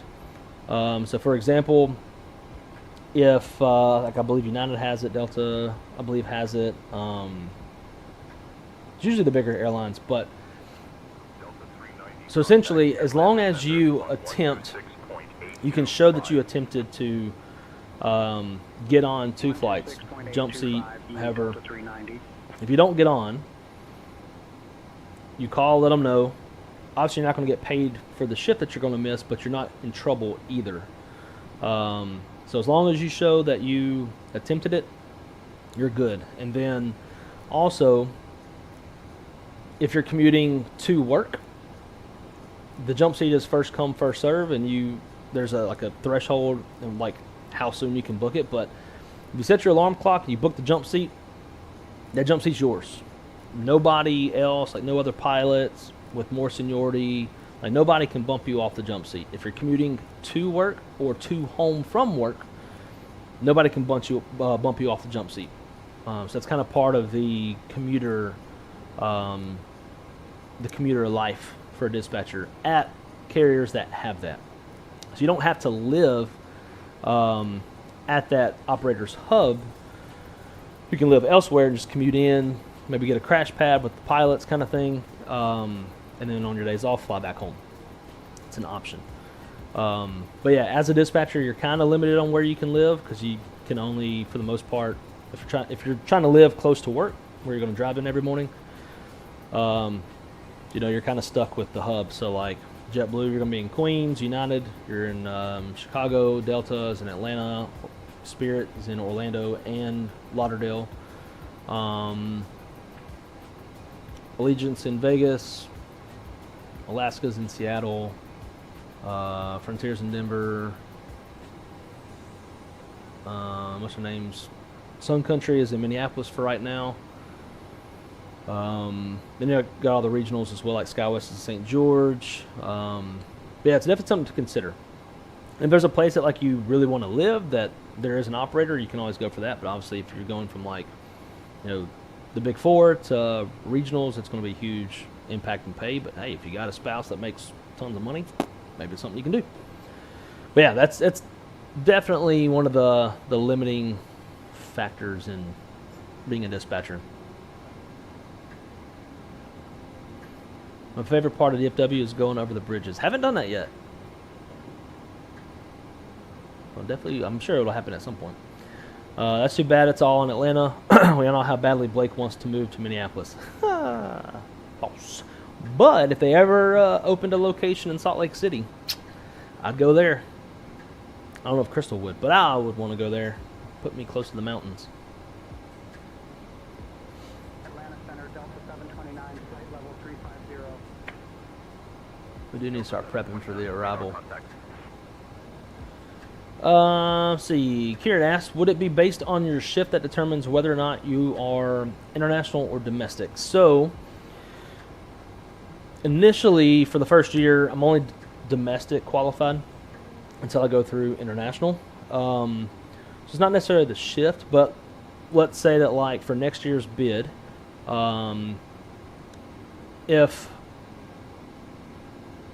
if all the international lines are not bid on, say like more people rather do domestic than international, and there's a lot of unfilled international lines, then the lower seniority dispatchers will get juniored into international. So that's probably going to happen to me. So if I get juniored into it, then I got to go do, I think, 2 weeks of ground school and then OJT and then a desk check for international, and then I'll get assigned into whatever international lines that are available. Or not assigned, but like I'll have to bid on those. But really, it kind of comes down to seniority and what you're qualified for. I believe there's 20 in my class, so there's 20 open lines for us to bid for, and for domestic. And I believe there's one that's the first half of the year, it's afternoon, and then after that it's relief. Then there's like several overnight lines, which is what I want because I love overnights. And then the rest are all relief. So you get assigned to different shifts based off of, you know, people taking vacation and people getting pulled for training and different stuff. So usually, especially at a big carrier like Delta, new dispatchers are going to be kind of junior assigned. Not junior assigned, but they're going to get assigned relief lines, and then you're just kind of at the mercy of where the company, what shifts the company needs you to work. So it'll be a mixture, but you'll know what you're working a month in advance. So you can still plan around it, but like 1 week you might be on afternoons, the next week you might be on mornings, the following week you might be on overnights. They try to keep it pretty much the same. They try to like assign someone to like all afternoons on relief if they can, but it really comes down to operational need. All right, guys, we're going to take a quick break and get the airplane set up for arrival. So we're going to be coming in on ILS 26 right. Good morning with you, flight level 390. So we'll get set up for that. Course heading is 275. Good morning.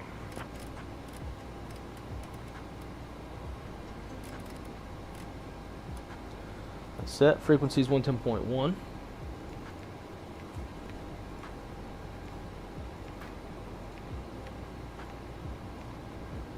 Swap that over. Let's go on down here.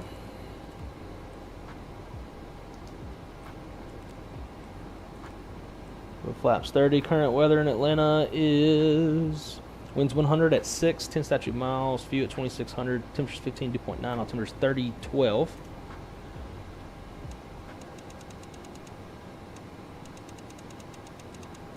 .12 is set. Our minimum's gonna be 1190.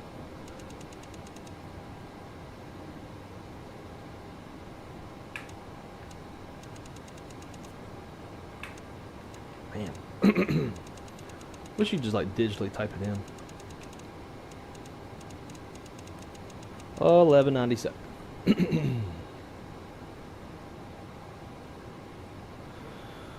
Alrighty. What else do we need? I'm just going to kind of verbally go over what we're going to be doing. So we're coming in on the Glavin to arrival.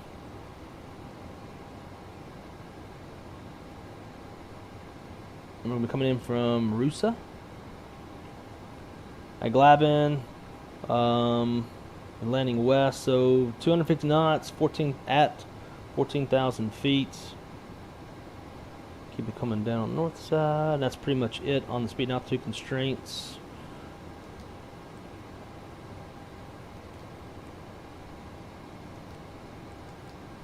What was that? Was it Glavin?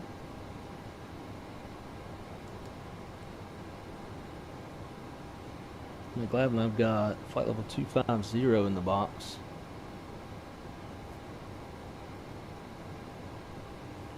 So let's change that. 654, flight level 340. 250, 14,000. Allegiant 2654, radar contact.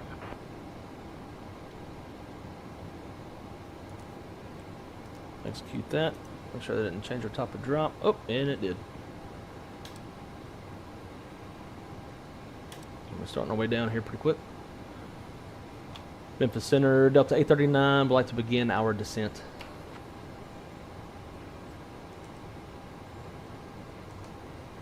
They may give it to us in the deck. Message. Cleared Glavin 2. Russa transition into Atlanta. When you're ready, descend and maintain flight level 2. Who? 280. Atlanta Center, Delta 839. Good morning, maintaining flight level 390.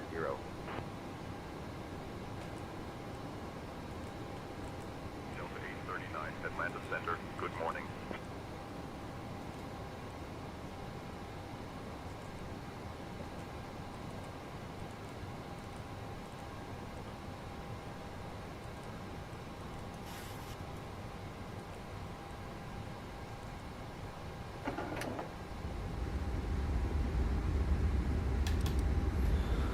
Alright, so we are planning ILS runway 26 right. It's effective 16 April 2021, chart 11, actually effective 22nd of April 2021, charts 11-13. Frequency is 110.1, final approach course 275, intercept the glide slope at AJ 2,700 feet, decision altitude 1190, touchdown zone elevation is 990 with the MSA around ARP at 3,100 feet. We go missile climb to 1,800, climbing right, turn 4,000, inbound on the RMG VOR radio 132 to Dallas. Intercept DME 18.5 RMG and hold. Transition level is 18,000 feet. We've got a standard 30-degree glide slope. Minimums for this approach, 200-foot ceilings, half-mile viz. We got that, so no worries there. On 26 right, got high-intensity runway lights, stern lights, approach lights, touchdown zone lights. We got a PAPI on the left, it's unusable by 6 degrees left and 7 degrees right of the center line. Runway's grooved, RVR is reporting. From the glide slope, got 7,851 feet. It's 150 feet wide. When we land, it's going to be left-hand turn off. Try to jump off by, we'll get off at Bravo 3. Got one hotspot that will be kind of going through on the rollout. Hotspot 1.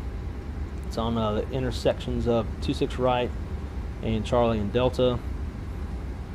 Beyond that, nothing much else as far as hotspots. We'll have one runway to cross, runway 26 left, unless we swing it around the back end over on Victor. We might just do that because that's what they would do in real life.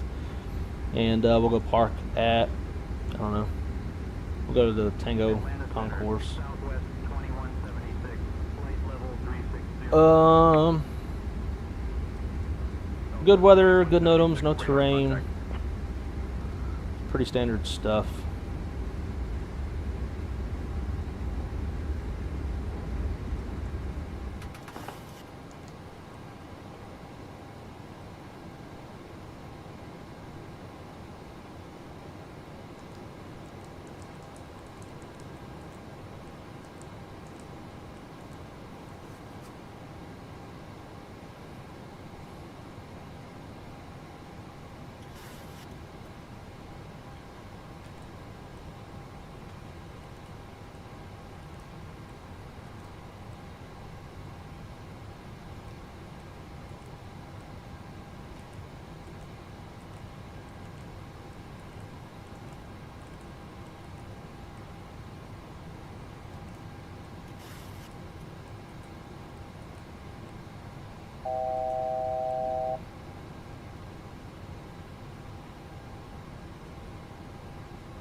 We need to kind of keep that descent coming down.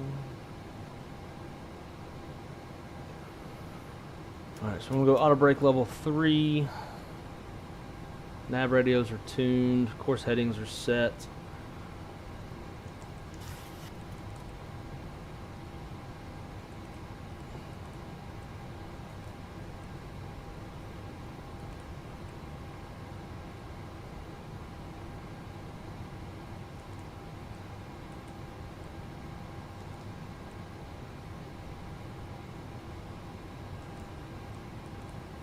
Oh, Echo 8. I'm not doing that.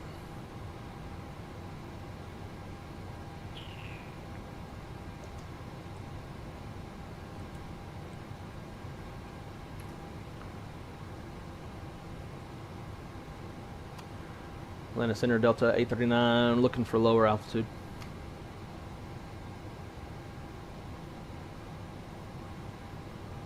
Delta 839, descend and maintain 16,000. Descend and maintain 16,000. Delta 839. Level change.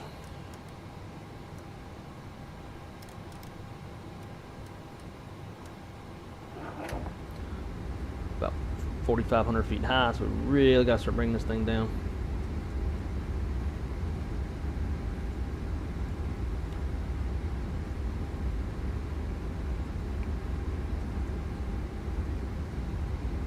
FedEx, Memphis, no thanks. Yeah. One of my best friends lives in Memphis. In fact, the guy who officiated my wedding, he lives in the Memphis area.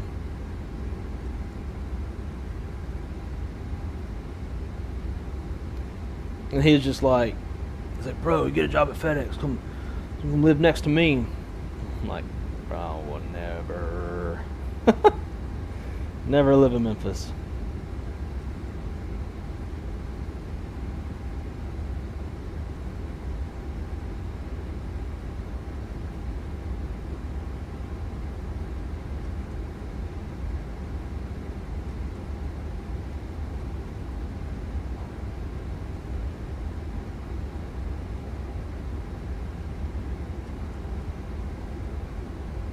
Does this house have a basement?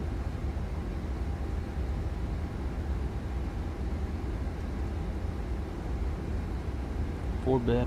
Fuck. 4 bath.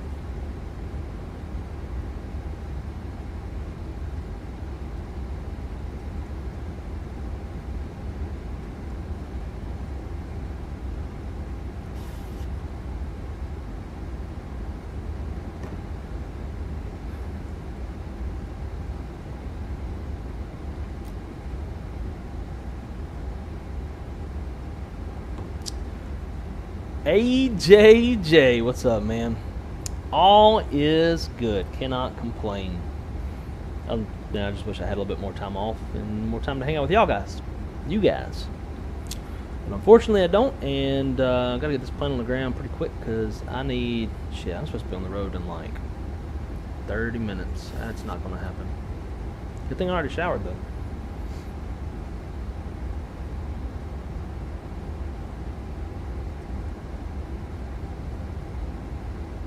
Jake Queen, what's up, man? Yo, yo, yo. Yo, it's my favorite DTI. No class today? It is not. Not today. No, we're on a. Delta 839. Good morning. Flight level 190 for 16,000. We're on a company holiday, so I'll be driving back to ATL. As soon as we get done with this, a little 7-hour drive, but good to see you, man. Hope you're doing good. Expect the ILS runway 26 right approach. Delta 839. Just to maintain 16,000. Climb final 100. Wow. Well, I need to keep on coming down though. But hey, if they don't want me at Glavin at 14,000, whatever, that's their problem. ATC up.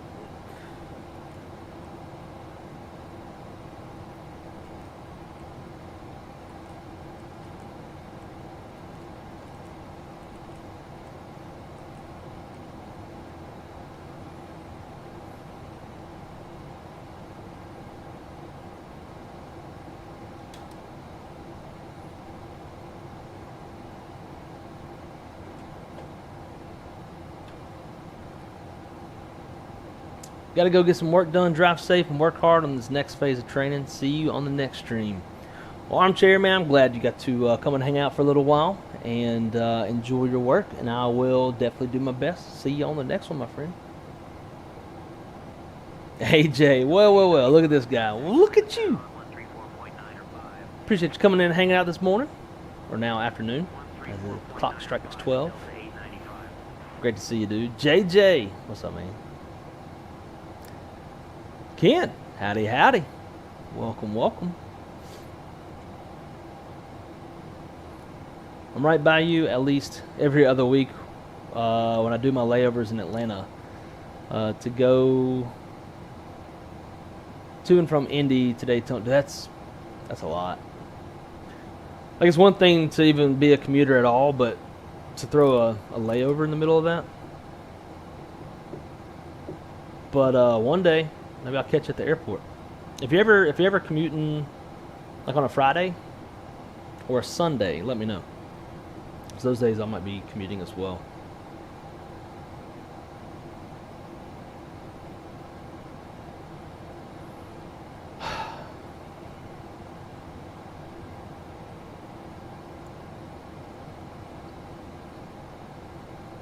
Atlanta Center Delta 839, request descent.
Alright, descent checklist altimeters.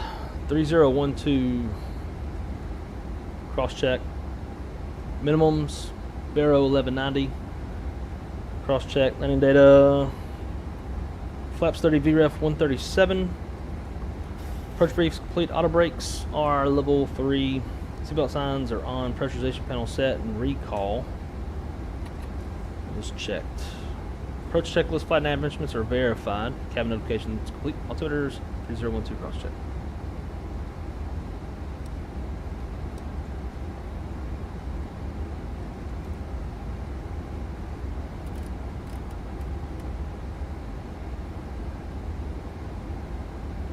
Alright, I don't really have time to deal with saying tensions much. We're just going to kind of do what we want to do. We'll take it down to 5,000.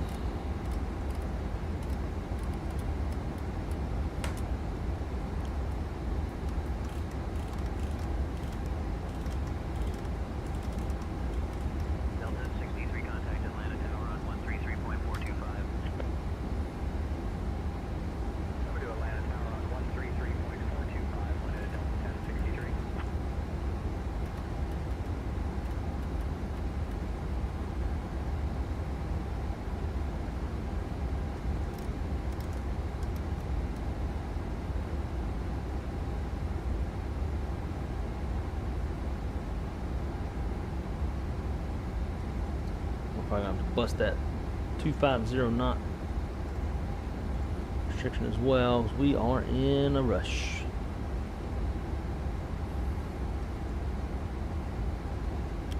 So when you commute, do you normally have to sit in the back like a pleb, or can you jump seat? I can jump seat. If I am commuting to or from work, then the jump seat is mine. Unless the FAA rolls up and needs it for something, the jump seat's mine. So long as, like, it's first come, first serve. So as long as I book it before anyone else, then it's the jump seat's mine. And I've seen some A330-300s and some 767-300s on the Atlanta-Orlando route as of late. So that would be dope to be able to fly on those.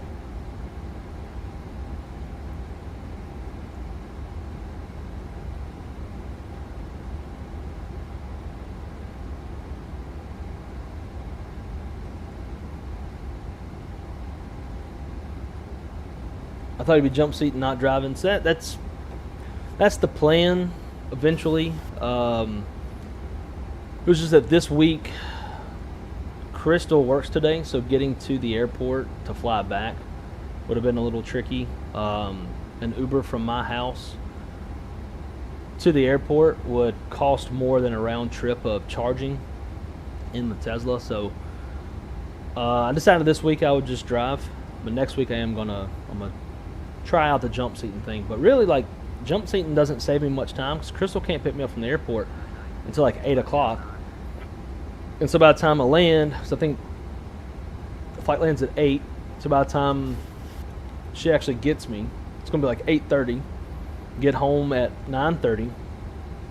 I'd be home at 10 driving. And then it's the whole, like, getting me to the airport on Sunday and all that stuff. So it's like,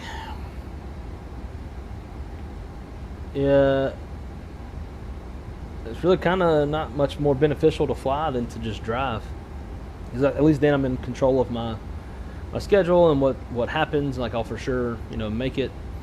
Now, once I'm signed off or something, maybe it'd be a little different, have more time off at home. And so then maybe jump seating makes a little bit more sense then. But yeah, it's just, there's not a whole lot of benefit. Now, if Crystal could pick me up at like 5 o'clock, because we usually get out of class on Fridays whenever we finish our test. So we've been getting out between like 2:30, 3 o'clock. So if I can catch the 3:45, I could be back in Orlando by like, close to 5. And then in that case, it would make more sense. But Don't really know exactly what time we're going to get out. And then Crystal can't get me at 8 o'clock until 8 o'clock anyway, so I've just been driving. Hit that autopilot and just chill. Alright, we're going to go direct Bamboo.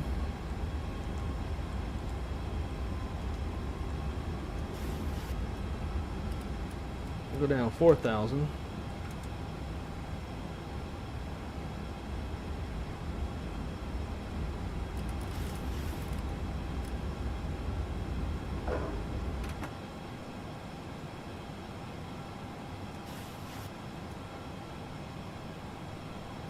Does used to fly the 7.5 from Indy to Atlanta, but haven't done it in a while. Makes me sad. I need a 7.5 trading card.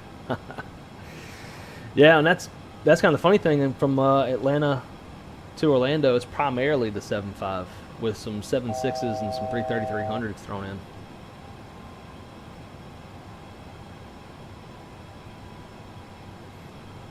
One of my colleagues, Hanier, Brian, as you know him, he jump seated for the first time to Orlando after class this past Friday. And he was on a 7.5 and said the crew was just super awesome and the flight was awesome and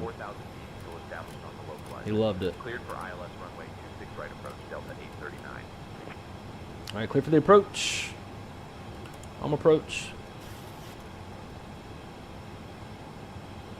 Bumpy. All right, guys, I'm gonna stow y'all in the back until we get on the ground.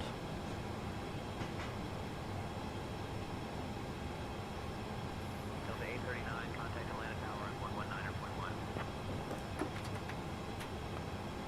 Switching to Atlanta Tower on 119.1, Delta 839. Where this guy's going?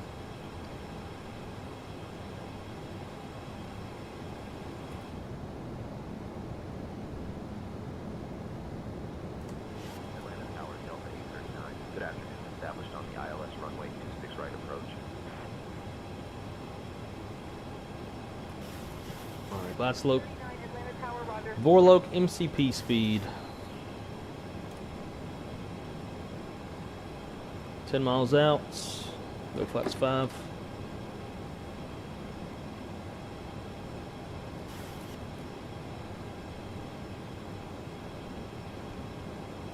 That guy over there looks like he is on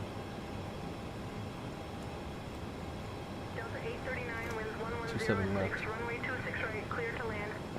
Good land. 2500. 26 right, cleared to land, Delta 839.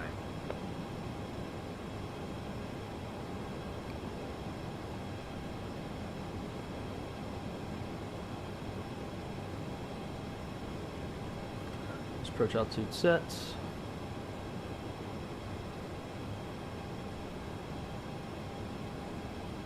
Alrighty.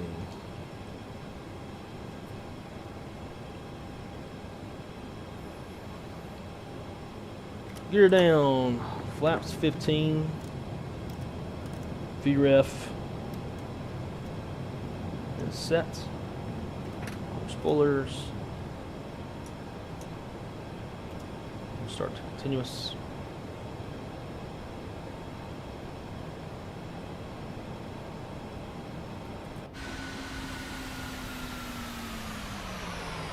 Pretty. And we'll go flaps 25.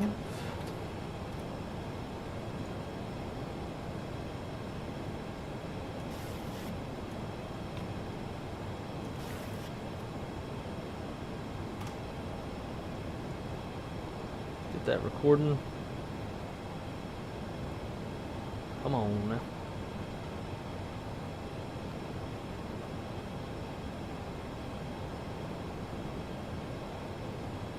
I don't think we're going to have time to even watch a replay. Flaps 30 landing checklist. Landing gears down. Flaps 30 green light. Speed brakes armed. Instart switches continuous landing checklist is complete. 1,000 feet stable. Hey baby girl, can you go outside? Okay, I'll take you out. Give me 1 sec. Alright, my airplane.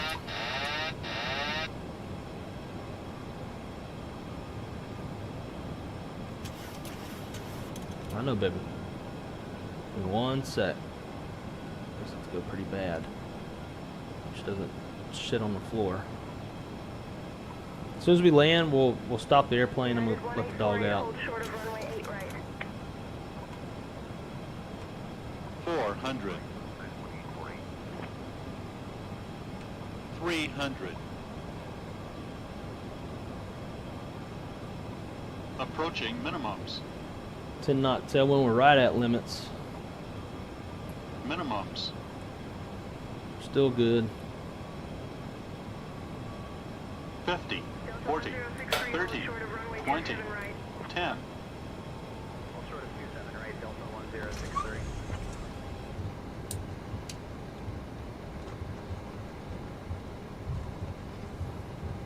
No reversers.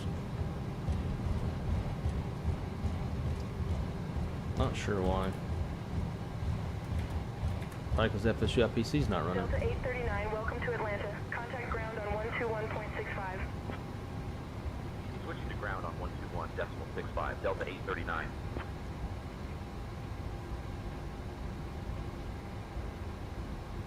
Atlanta ground, Delta 839. Good afternoon. Cleared of runway. Ready to taxi to the gate. Delta 839, Atlanta ground, taxi to concourse E gate 8 via Bravo 1, Bravo. Yeah, we're gonna go to the T gates. Runway 8 right, then Echo 5, Foxtrot 5, Foxtrot Delta 6 east north. Good day.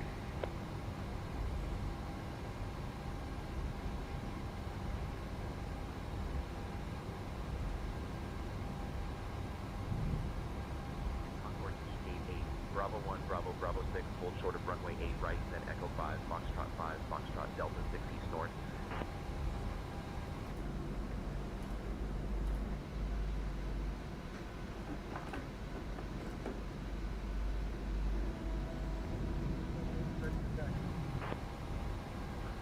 Delta 2778, runway 26 left taxi via 5 northeast Foxtrot Echo.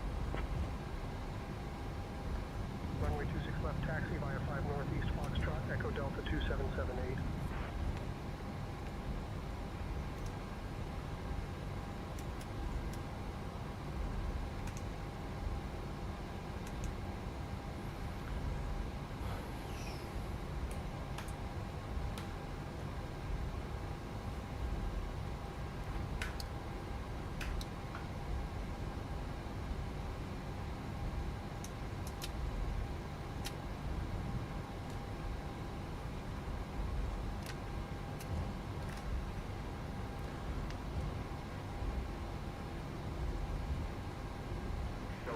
Just 1 sec, baby girl.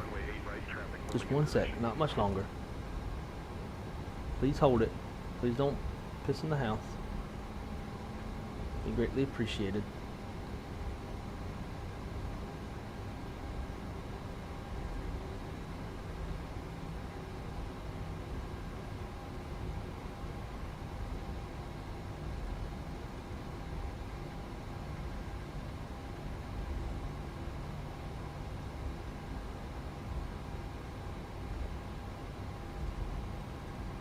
Man, it feels good to be back in the sim.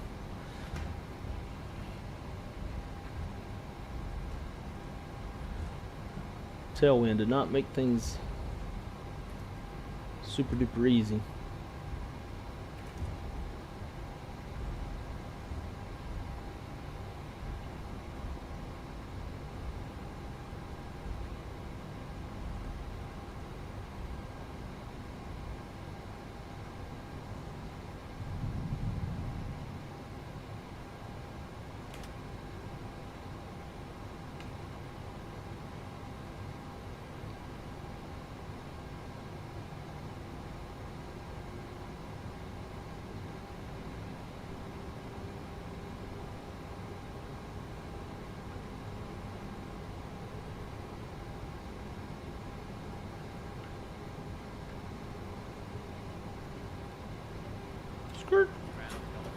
Alright, brake sets. Delta 1248, taxi to parking via Bravo, Bravo 6. Confirmed. Short of runway 8 right, then Echo 5, Foxtrot 5, Foxtrot Delta 6 north north. Oh.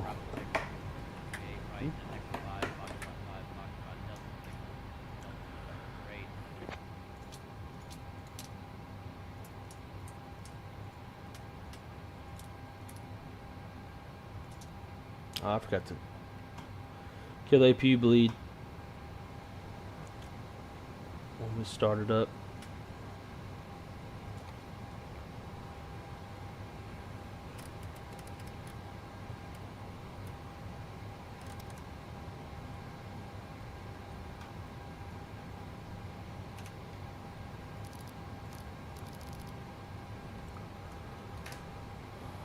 All right, ladies and gentlemen, welcome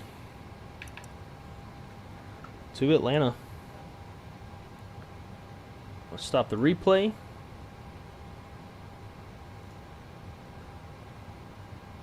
And then load it up for you guys. I'll let you watch that while I go let the dog out.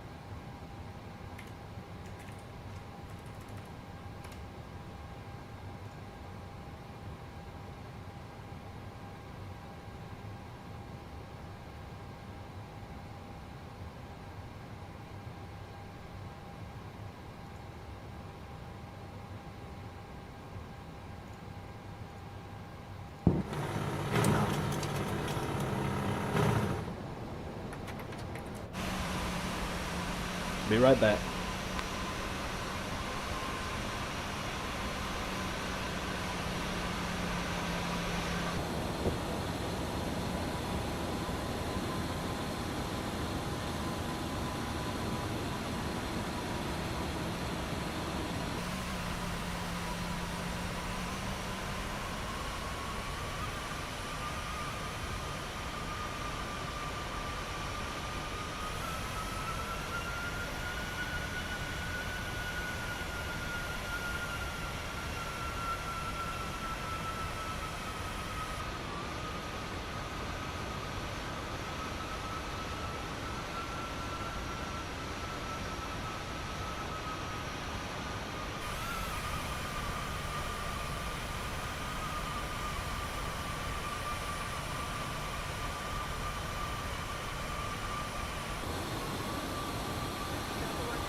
All right.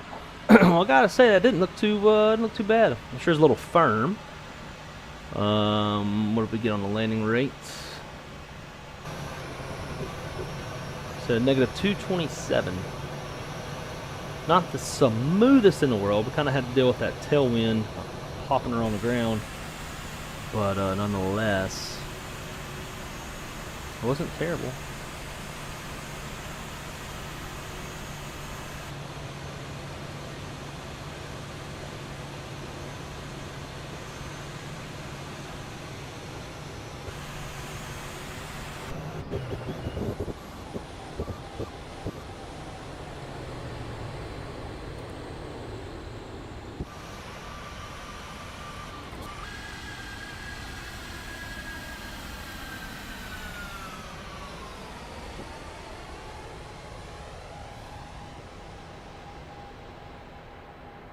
I should drive this road every day to work.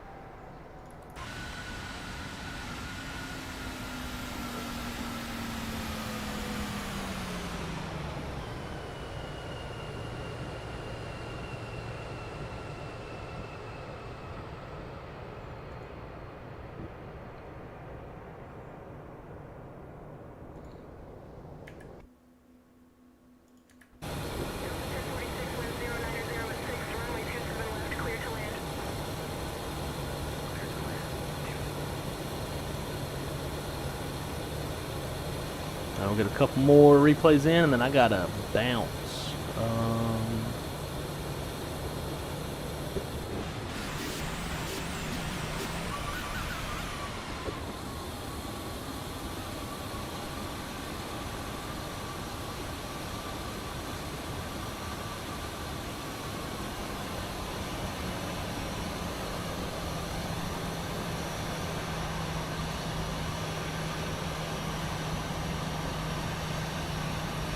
Yeah. I like it. Don't hate it.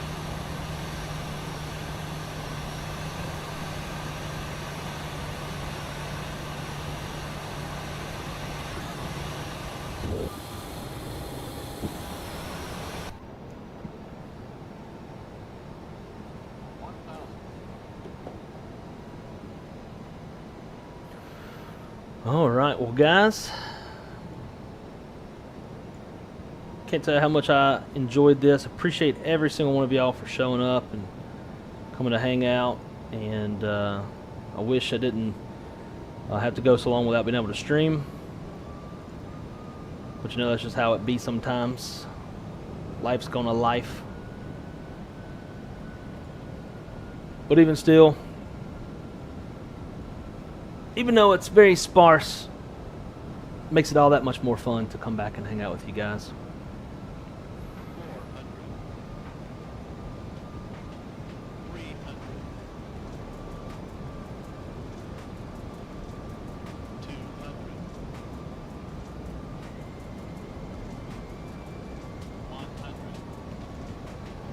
But I hope y'all have a great week. Happy President's Day. Maybe some of y'all got off, maybe some of you didn't. But I hope you have a great week, and not sure when the next time I'm going to get to stream and see you guys. Like I said, about another 6 weeks of ground school, which means I'll have pretty much just Saturdays off. And I'm usually, you know, busy with Crystal and trying to keep up with the house and do things, you know, while I'm home, like fix stuff that break and mow and all the, you know, responsibilities of the house. But guys, whenever the next one's going to be, I'll make sure to let y'all know. And until then, man, I can't wait to do it. Can't wait to see y'all again. I think today we've had about 30 folks show up, at least from what I saw at a glance. I don't always have that pulled up, but freaking dope, man. For 30 of y'all to come hang out when it's been, you know, quite a while, means a lot to me. And cannot wait for the next one. Can't say it enough. Like, I'm itching for it already. If I didn't have to drive 7 hours to Atlanta, then we'd be rolling another flight right now.